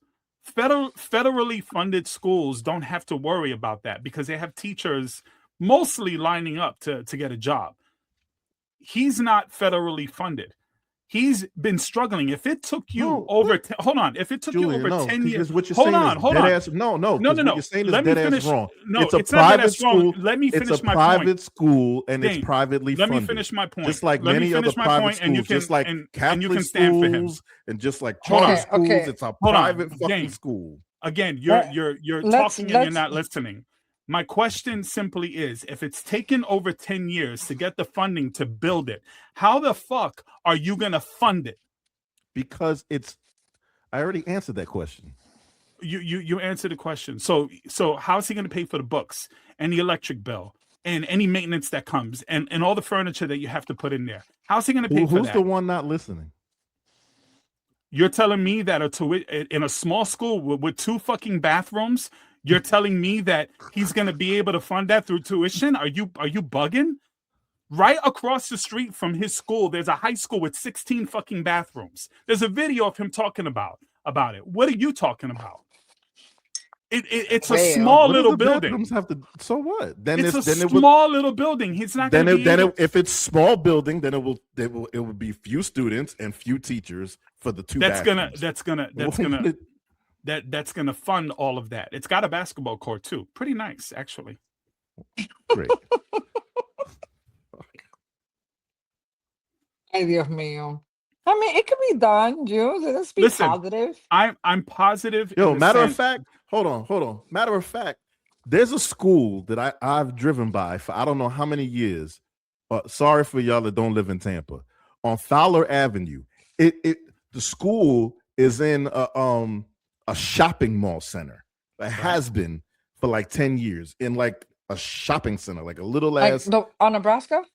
No, on Fowler. Fowler, Nebraska. No, way before there. It's before 56. Between 75 and 56. Small little shopping center. And it's a little ass school. Like literally 2 storefronts is the whole fucking school. They finally outgrew it. Like I think like last year they moved somewhere else. They're no longer there. Or maybe they just closed down. But I think they relocated. But it started out as a little ass school in a fucking shopping center. I don't have an issue with the size of the school. I don't have an issue with what he wants to teach in the school. I don't have an issue with him doing this at all. I support it completely. He pocketed a lot of the money. I think he's pocketing a lot of the money, and I think he's a fraud. If this would feel like he pocketed, you don't think the school is going to open? Look, for instance, LeBron James opened up a school. Did he not? He's a billionaire, No. He also took money. Of course. I'm not saying any of that, but I'm saying you get behind someone who has influence and funding to a degree if you understand that they can pull it through. But somebody who's privately through Cash App and PayPal. Not even a public GoFundMe where you can see see the money going in and see. He said what he said was he only discloses that to the. It's kind of sketchy. It's a little sus. It's fucking it's shady as fuck. Don't tell me that shit sounds legit. Like, why not a GoFundMe? It's too shady. That way, it's too shady. I have an issue. I have an issue because you can't control a GoFundMe. I have an issue with people using something that's really important to others and doing it on the backs of actual leaders like Marcus Garvey. I don't believe that it's not important to him, because long before the school ever came up, this has been his thing. This is what he talks about. I'm not saying his intentions initially were crazy. I don't know what his intentions are. What I'm saying is that this shit smells funny. It's different. It's unorthodox. When's the last time you've seen something like this done? I've never. Exactly. So how are we supposed to? We don't have a map of what this is supposed to look like. I will give him the benefit of the doubt. If he opens it up and there's a legitimate school and a legitimate stuff going on and people are getting legitimate educations, then I'm wrong. You said you've seen it, so we know there's a legitimate. Oh no, school. I've seen it. It's definitely coming along as one, but over 10 years and you keep like redoing paint jobs and saying that it's ready to open and it's done and renovations are done and it's never done and now you announce it again, and I know it was vandalized. And this time he didn't even film inside. To his defense, it was vandalized. Allegedly, they busted out a bunch of windows. They did all kind of shit. And then I know there was another time where it got inspected, and he had to put mad money into the air conditioning system and shit like this. When you buy a house, or even not even buy a house, when you move into a house, there's always expenses for shit that you didn't account for, or shit comes up that you didn't expect. The water heater was working when you bought the house, and the week you move in, it fucking takes a shit. This shit always happens. It happened to me. Let's see what happens. But I think there are too many people out there, too many preachers. Because people have thought he was a fraud. That's essentially what he is. That's essentially what I think he is. He's a fucking preacher. He's a fucking charlatan. he's out there. He literally is out there selling a fucking game to people, and some people are just eating that shit up. And I'm sorry, but all you foundational Black Americans that don't like my shit saying it, because there's a lot of people out there that just, he calls them coon. If you're Black and you disagree with him, you are a fucking coon automatically. That's why Roland Martin kicked his ass off the show. Well, he didn't kick him off the show. He had to scold him in front of. You got TV. Beef with the FBA? I do not have beef with the FBA. What I do have beef with, Ding, come on, you know me, bro.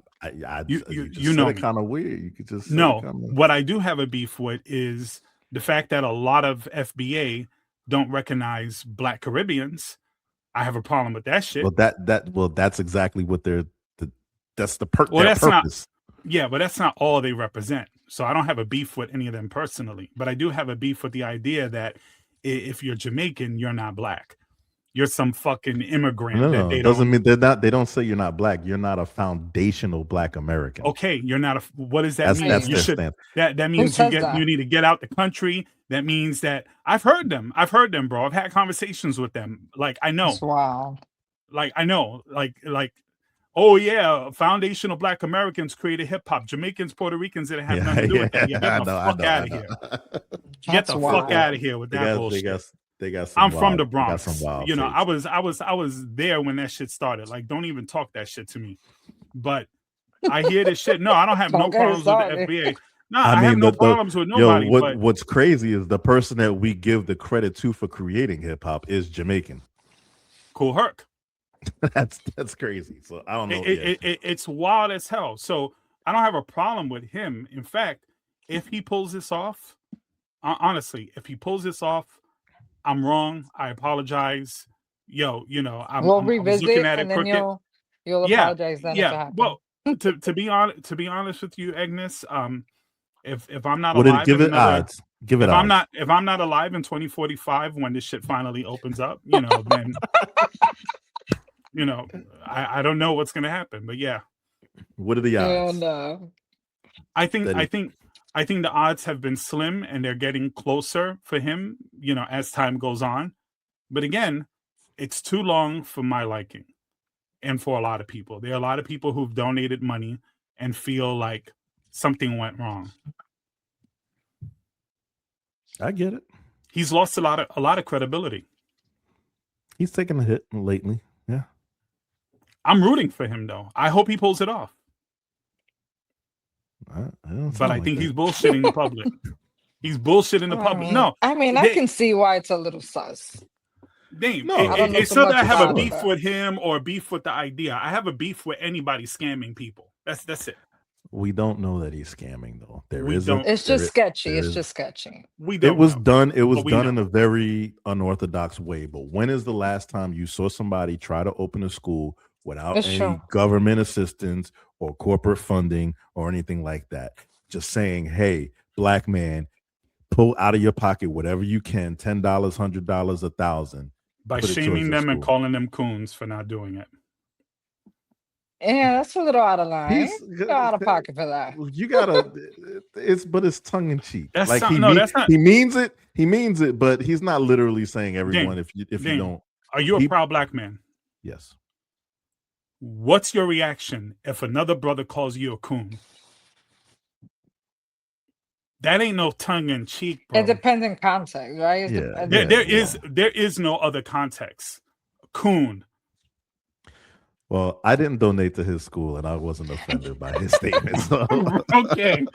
Okay, fair game, touche. All right, but whatever, man. Like whatever you tolerate, that's on you. But I'm just saying because I know because I've listened to him talk so much that I know what he's really saying. He doesn't really think that if you don't donate, he's a coon. He's trying to apply pressure to people. He wants black people to support black people. And we struggle to do that sometimes. And that's what he's trying to entice. Do I think he really thinks that every black person that didn't donate to him is a coon? I don't think he thinks that.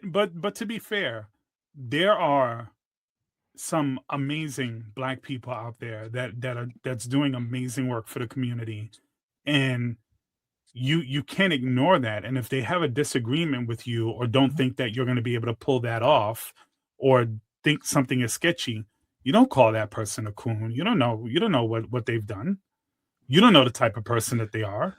Listen, he generates his income by doing these type of things. These are the things that get him to go from show to show, and this is how he makes his money. I mean, look, we're talking about him. Exactly. He's gonna say some outlandish shit, and that's what gets him on couches. So at the end of the day, I don't think he really means that. I don't. You have a tendency to just not believe shit with certain people. I've noticed that about you.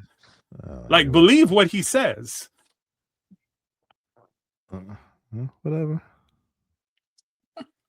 I don't know. I don't know. I try to take people at their word. If you're gonna turn around and call some. Yeah, but you can't always be so literal every time. Bro, he's not for nothing. He's calling them coons, bro. Yeah, I know that's his thing. That's like his. That's really affecting. It's like his. He really don't like that word. That's a shtick. I didn't know that was a stick. It is. Yeah, I guess I am out of touch. Don't even bring up the white woman conversation. He really go crazy. Oh man. Nobody's. We're gonna move this along. So speaking of education, funny. Agnes, I don't know if you're aware, Julian. I know you don't really follow football too much, but are either one of you familiar with Teddy Bridgewater?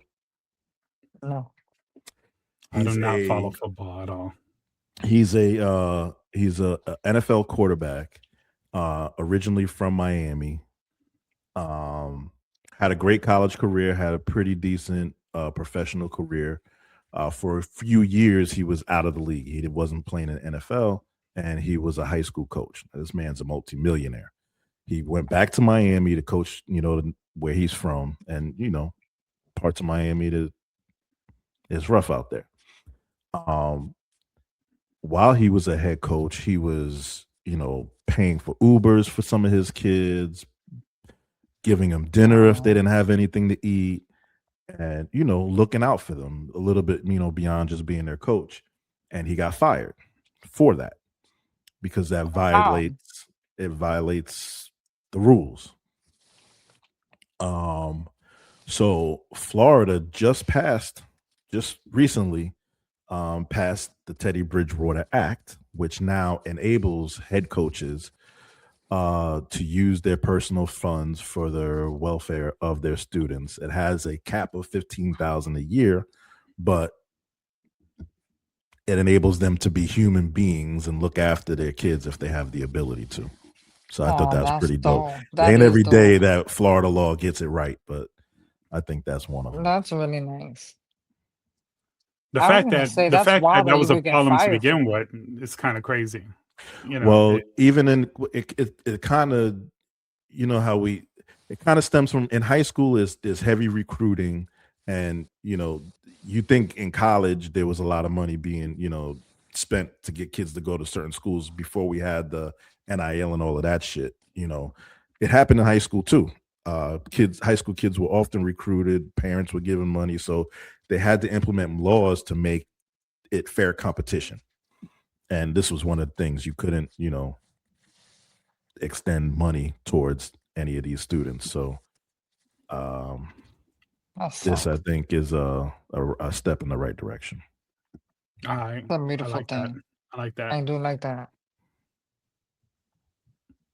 Yeah. Anytime you can, I feel like anytime, this is going to sound crazy, anytime you can support kids and athletics, and just, I love seeing sports, really be involved in the community and family. And I think it's important. And I think that some rules need to be changed to make sure that, they can better do that. So yeah, that's great. Because it wasn't even like a case of him like trying to recruit. He literally this was the students of the school. Some of them were going to bed without dinner sometimes. So he was feeding them. That's crazy that you would get in trouble to be human, and show humanity. That's wild. I think if it's made public, as to what you're doing, I think there could be common sense applied to that. You know what I'm saying? The rules are the rules. Yeah, no. What you're saying, but yeah. Especially again, minorities. If you're an athlete, and you're up and coming, and somebody wants to help you because you need the help, I don't see the harm in that. So yeah. Because a lot of people make money off of them. At the end of the day, right? Now I'm intrigued to get some info on him. He's on the Bucks, Tampa Bay Buccaneers. Oh shit! I've seen him before. Yeah. He's got a commercial too. I forget what the commercial is. Wait, I think it's for an online therapy company. It's pretty funny. Anyway, Agnes, what's going on with this Mexican cartel? So have y'all seen what's going on with that? What's happening in Mexico? Okay, so not really. Apparently, the head, I may get a couple of it wrong because I briefly saw it and it's been all over the news, but big cartel boss got assassinated, he got killed. And there was a list. And this list had mad information pertaining to the United States, and even Trump's name is on this list. I got to get more info on it, but his cartel crew are spazzing, and they're burning airports and blowing shit up and grabbing people from the streets. They're a major threat right now because they're so upset about the assassination of their boss and the potential leak of this list. What was the list pertaining to? Let me see if I can find it. I mean, it was wild. It had even info on Epstein's cases. Why does it seem like there's so many people and entities involved in the Epstein files? Like, whether it's freaking Israel or Russia or now the cartel, like it just, yeah. Okay, The his web name is was El that Mencho. wide. They kill El Mencho, the country's most notorious drug lord. Security forces tracked El Mencho, one of the United States' most wanted fugitives, to a property and mountain town of Tapalpa, central western Mexico, and after receiving intelligence linked to a close associate. Mind you, he was in his last days, like his last couple of hours, he was with some OnlyFans chick, like posting like nothing, like he wasn't even being anyway. Tracked. Let's see. Here's what we know about the operation to capture. That's not what I want to know. The group traffic cocaine, meth, fentanyl to the United States, smuggle migrant, whatever. It also earned notoriety for deploying military-style tactics, including armed drones and improvised explosive devices for launching direct assaults for security forces. I mean, this guy was, what was the other cartel that Yo, they this shit killed? got so crazy they canceled school in a bunch of the states in Mexico. Yeah, it's really Everybody bad. had to stay home. It's wild. I can't find the article with the list, but I'm gonna share it because I need to get more info on that. I saw that there was a list and there was people, corrupted people in the United States that were helping him, which is You know what? wild. I did see there was a travel warning issued in Mexico. I did see that, but now I guess now I know why. Fuck Yeah, that. Don't there's fuck with the like cartel, man. they They ain't ain't no spazzing right joke. now. Yeah, that's crazy. Are you reading on it? Yeah. Trying to scan, looking for this list. I want to see what's up with this list. Yeah, Oh, damn. If FIFA's supposed to be coming soon, man, that's crazy. Yeah, he worked with people in the United States. So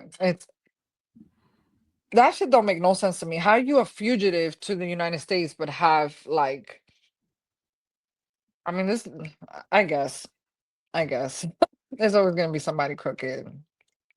Money talks, right? Like this guy was what, a fucking billionaire, like,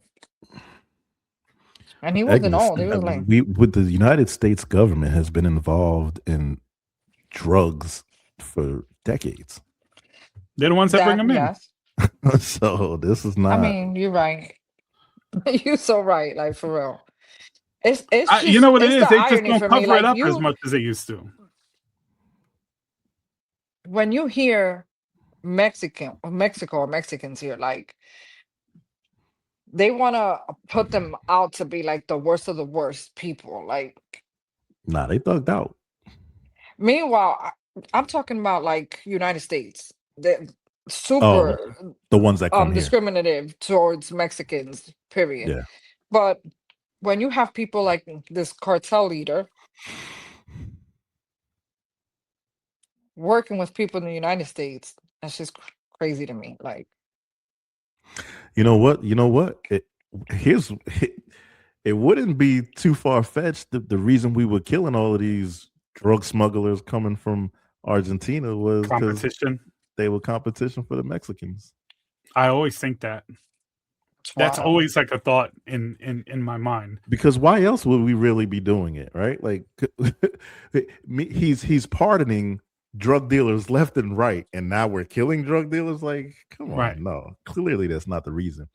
Speaking of which, did you guys see what happened off of Cuba today or yesterday? An American registered boat with 4 people in it. The people have not been dead. At least one of them was American, we know. Got into a shootout with Mexican government, Cuban government, lit them up. So Cubans are saying that they were coming over there trying to overthrow the government or whatever, and I don't know, it's a whole deal. 4 people on a boat? 4 people on a boat. You're gonna throw the whole government? They were what going. What the fuck did they have? The Avengers on the boat? Yeah, I don't. That the one. Ironically, they were. As this is happening, like within hours after this happening, they were able to identify one person because the family member came out and said, "Oh, he got crazy. He got in his mind. He wanted to save Cuba," and they can't identify anybody else, but they found a family member to this one guy. And he's American or he's Cuban American? He was American. I don't know if he was Cuban American or that they didn't give any more information out than that. Rubio is looking into it, and so they all died. Yes. What the hell? What is happening, bro? Maybe it was a Mexican cartel. I think the excuse was I think they initially targeted them as drug smugglers or something like that. I don't know. It's crazy, but are they when they're gonna hold to overthrow the government and save according to this one person's family member, nobody really knows what the fuck who these people were or what they were doing. I mean, I'm sure now if they identify them, they're gonna investigate them, they're gonna take their laptops and anything and look at their search history and see, and they can find a reason why this was. But if it was true, bro, DeSantis is like, "Oh, I don't trust anything the Cuban government says. We're going to investigate. We're going to find out the truth." Is it crazy that I would take the word from drug dealers or the cartel more so than I would Trump or DeSantis or Rubio? Not for nothing, but they have more honor and integrity. Yeah, facts.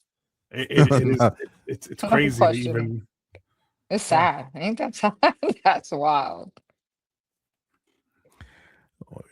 You want to know what's wild? Here's what's wild. Fucking Mayweather Pacquiao II. Who the fuck asked for this? Well, let me just say this.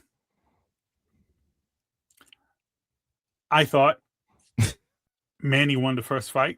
I know I'm a minority in that, but I thought Mayweather has lost a few fights. I think that he gets credited for holding and running away.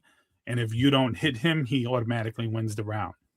That whole thing, I also thought, there's been suspicions that Mayweather was doping, during that fight because of the whole blood testing and the saline thing afterwards and all of that.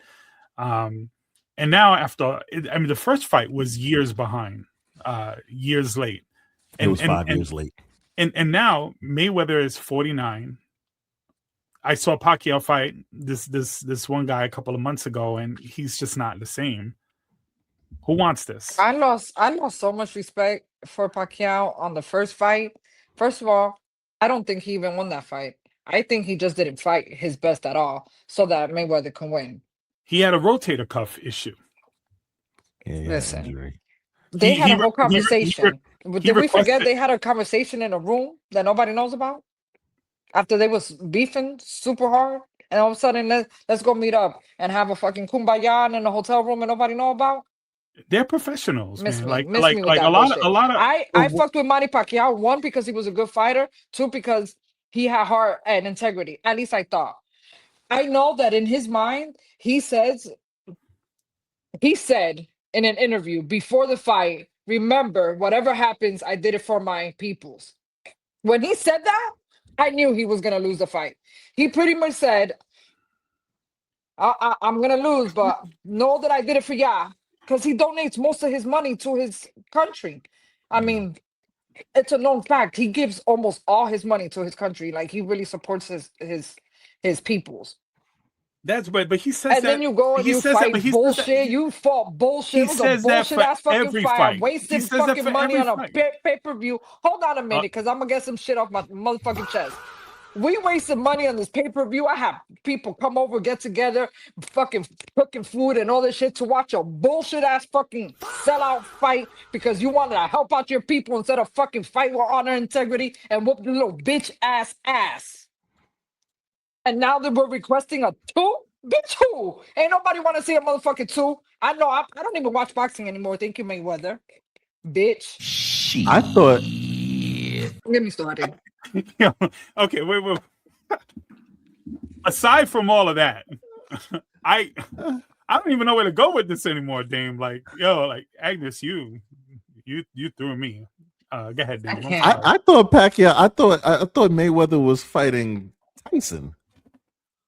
Okay, so Pacquiao was supposed to have an exhibition with.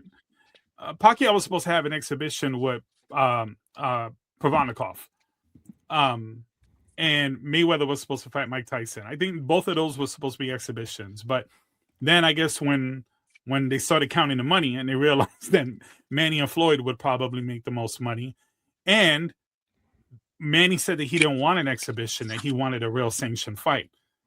So Mayweather was like, okay, you know, I guess he'll come back for that. It'll be an official, so he can, you know, add to his record, you know, if he wins. So I think that made the most sense for the both of them. I think if Mayweather's going to come back, it probably makes sense to fight somebody who they would deem as competitive. Mike Tyson, like he could hardly walk in his last fight. Like, nah, I think he was pulling punches personally. But okay, so you think he was pulling punches, but Agnes, and you nodded your head, and you're mad at Pacquiao? I'm mad at all of them. Listen, it wasn't a real fight. It was I see. This is where I get mad at myself, even because I stopped watching boxing. Then I sat and watched this fight with Tyson and this dumbass. What's his name?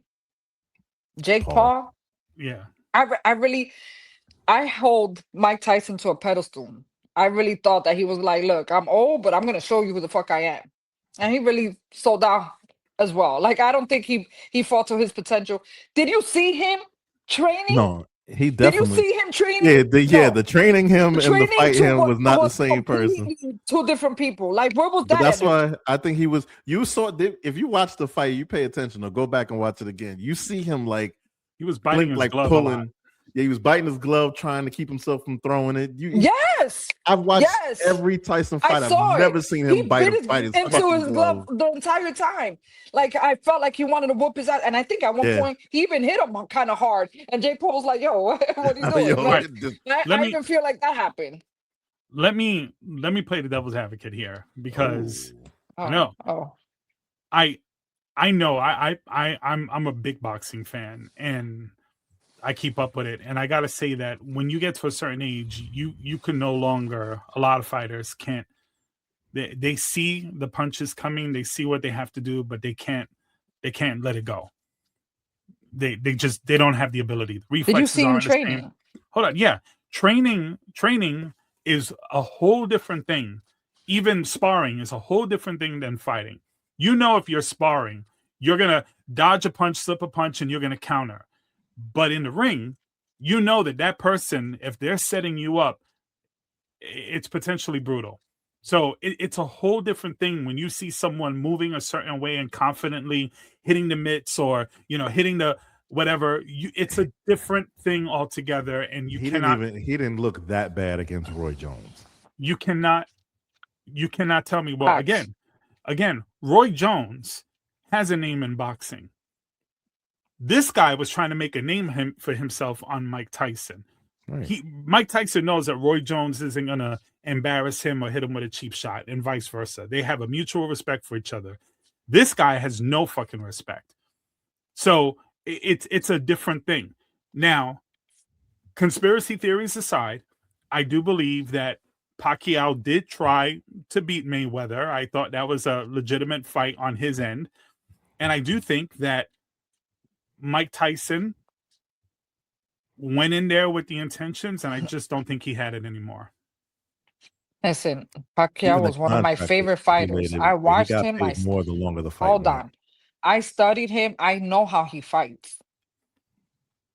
He didn't fight his best with Mayweather. He didn't. I don't think Mike Tyson. He aggravated my life. That's how mad I got that I saw that. I'm like, what are you doing? What is happening? Tyson should not. He didn't fight. Tyson. He was walking with a cane he before that money. fight. Like he's not that guy. Tyson anymore. sold out too, brother. He sold out. He sold out, and at the end, Jake Paul looked like a stupid ass. Okay, now you bragging that you beat 50-something-year-old man. Okay. I think it would have been better if it was gonna be a fake fight, to at least let Mike Tyson win. You know what I'm saying? It would have been a better outcome. Everyone would have been happy. Look at my dude, still got it. You know what I'm saying? Jake Paul, they would have gave him some credit for actually getting in the ring with Mike Tyson. Wow, what y'all laughing at? What's so funny? Whatever. She can't hear it. That was really sad, though, what you just said. Like I felt it in my heart, especially with the violins going. But anyway, she can't hear the sound effects. Yeah. I was throwing a sad violin sound effect. You'll get it on the playback. It was hilarious. Just trust me, if we're laughing, it's not at you. I'm not watching the fucking. Even though the shit you be saying is mad funny, like that shit was mad funny. Yeah, you know what? Like I get being disappointed with it. But honestly, like we have a vision of Mike Tyson, and it's sad to see him kind of going in there and trying to recapture that. You know, Father Time is undefeated, he would have whooped his ass if he didn't pull back.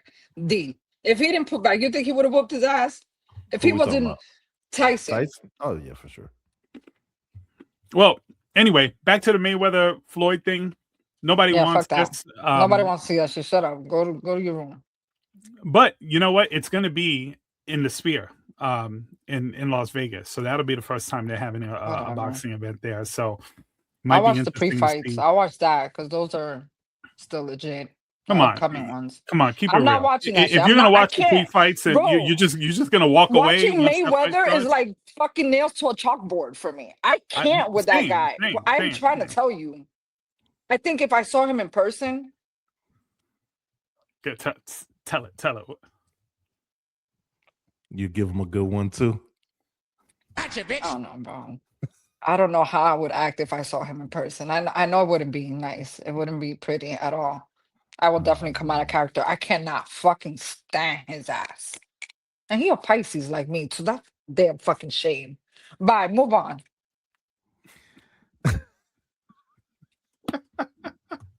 Damn, son. All right. I do want to say one thing, because with all the crazy times and all of the bullshit we got to scroll through on social media,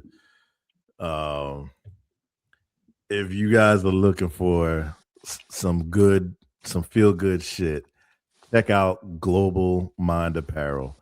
This guy comes up with the most obscure stories. He lays it out immaculately. I know. I love his stories. Positive. And then what's the other one?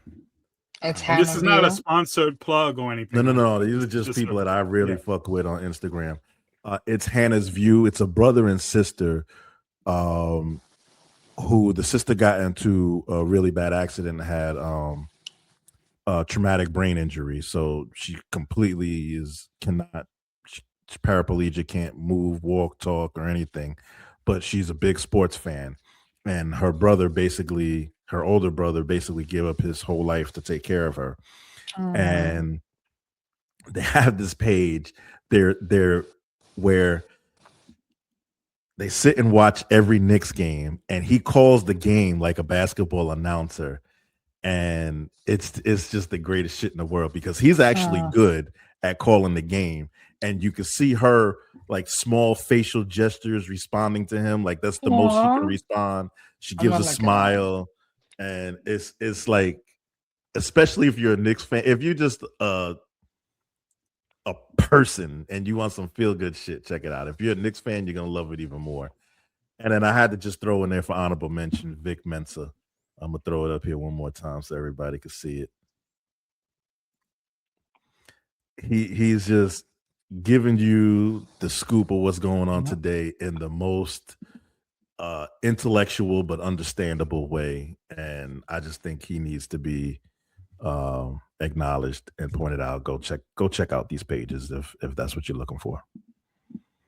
That's awesome. Yeah, it's good sometimes with all the negative stuff. Even our conversations here, sometimes we get heated or whatever.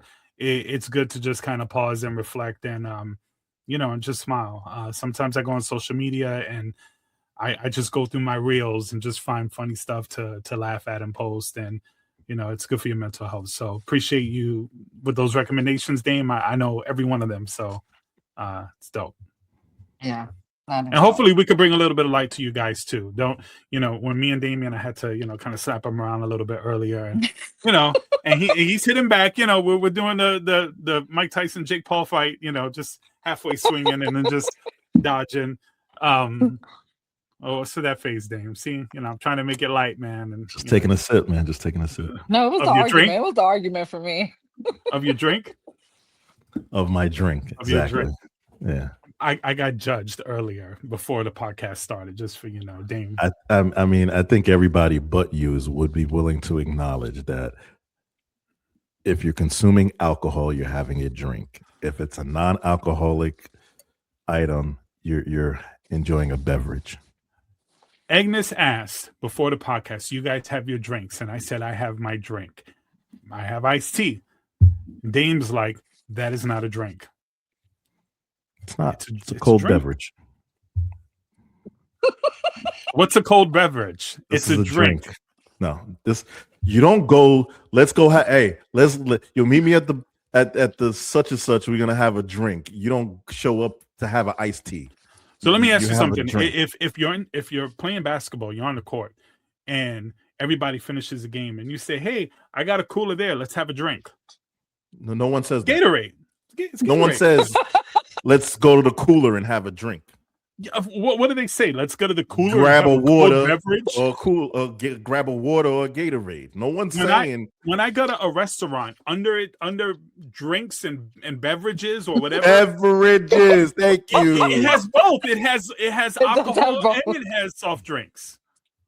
Because the alcohol. Drinks is considered alcohol, and the beverage is considered a soda or an iced tea. Okay, let me ask you something. Do I fucking chew this?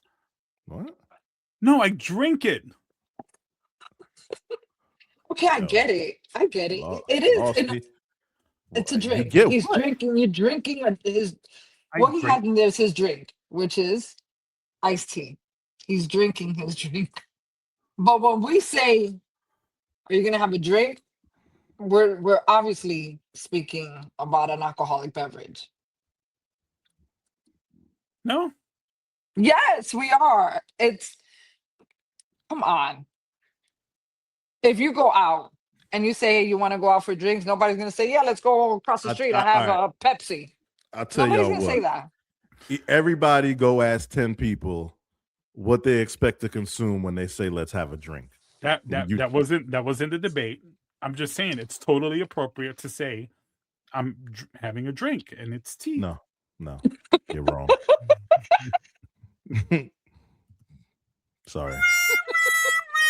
Aw, it's okay. You can call it drink too. I support you, bro. I'll lose this one. That's all right. It's been great. Bye, guys. I see y'all on the next one. Hope you guys love this. We have fun doing it. Stay tuned. Next week, same time, same place. Peace. Bye.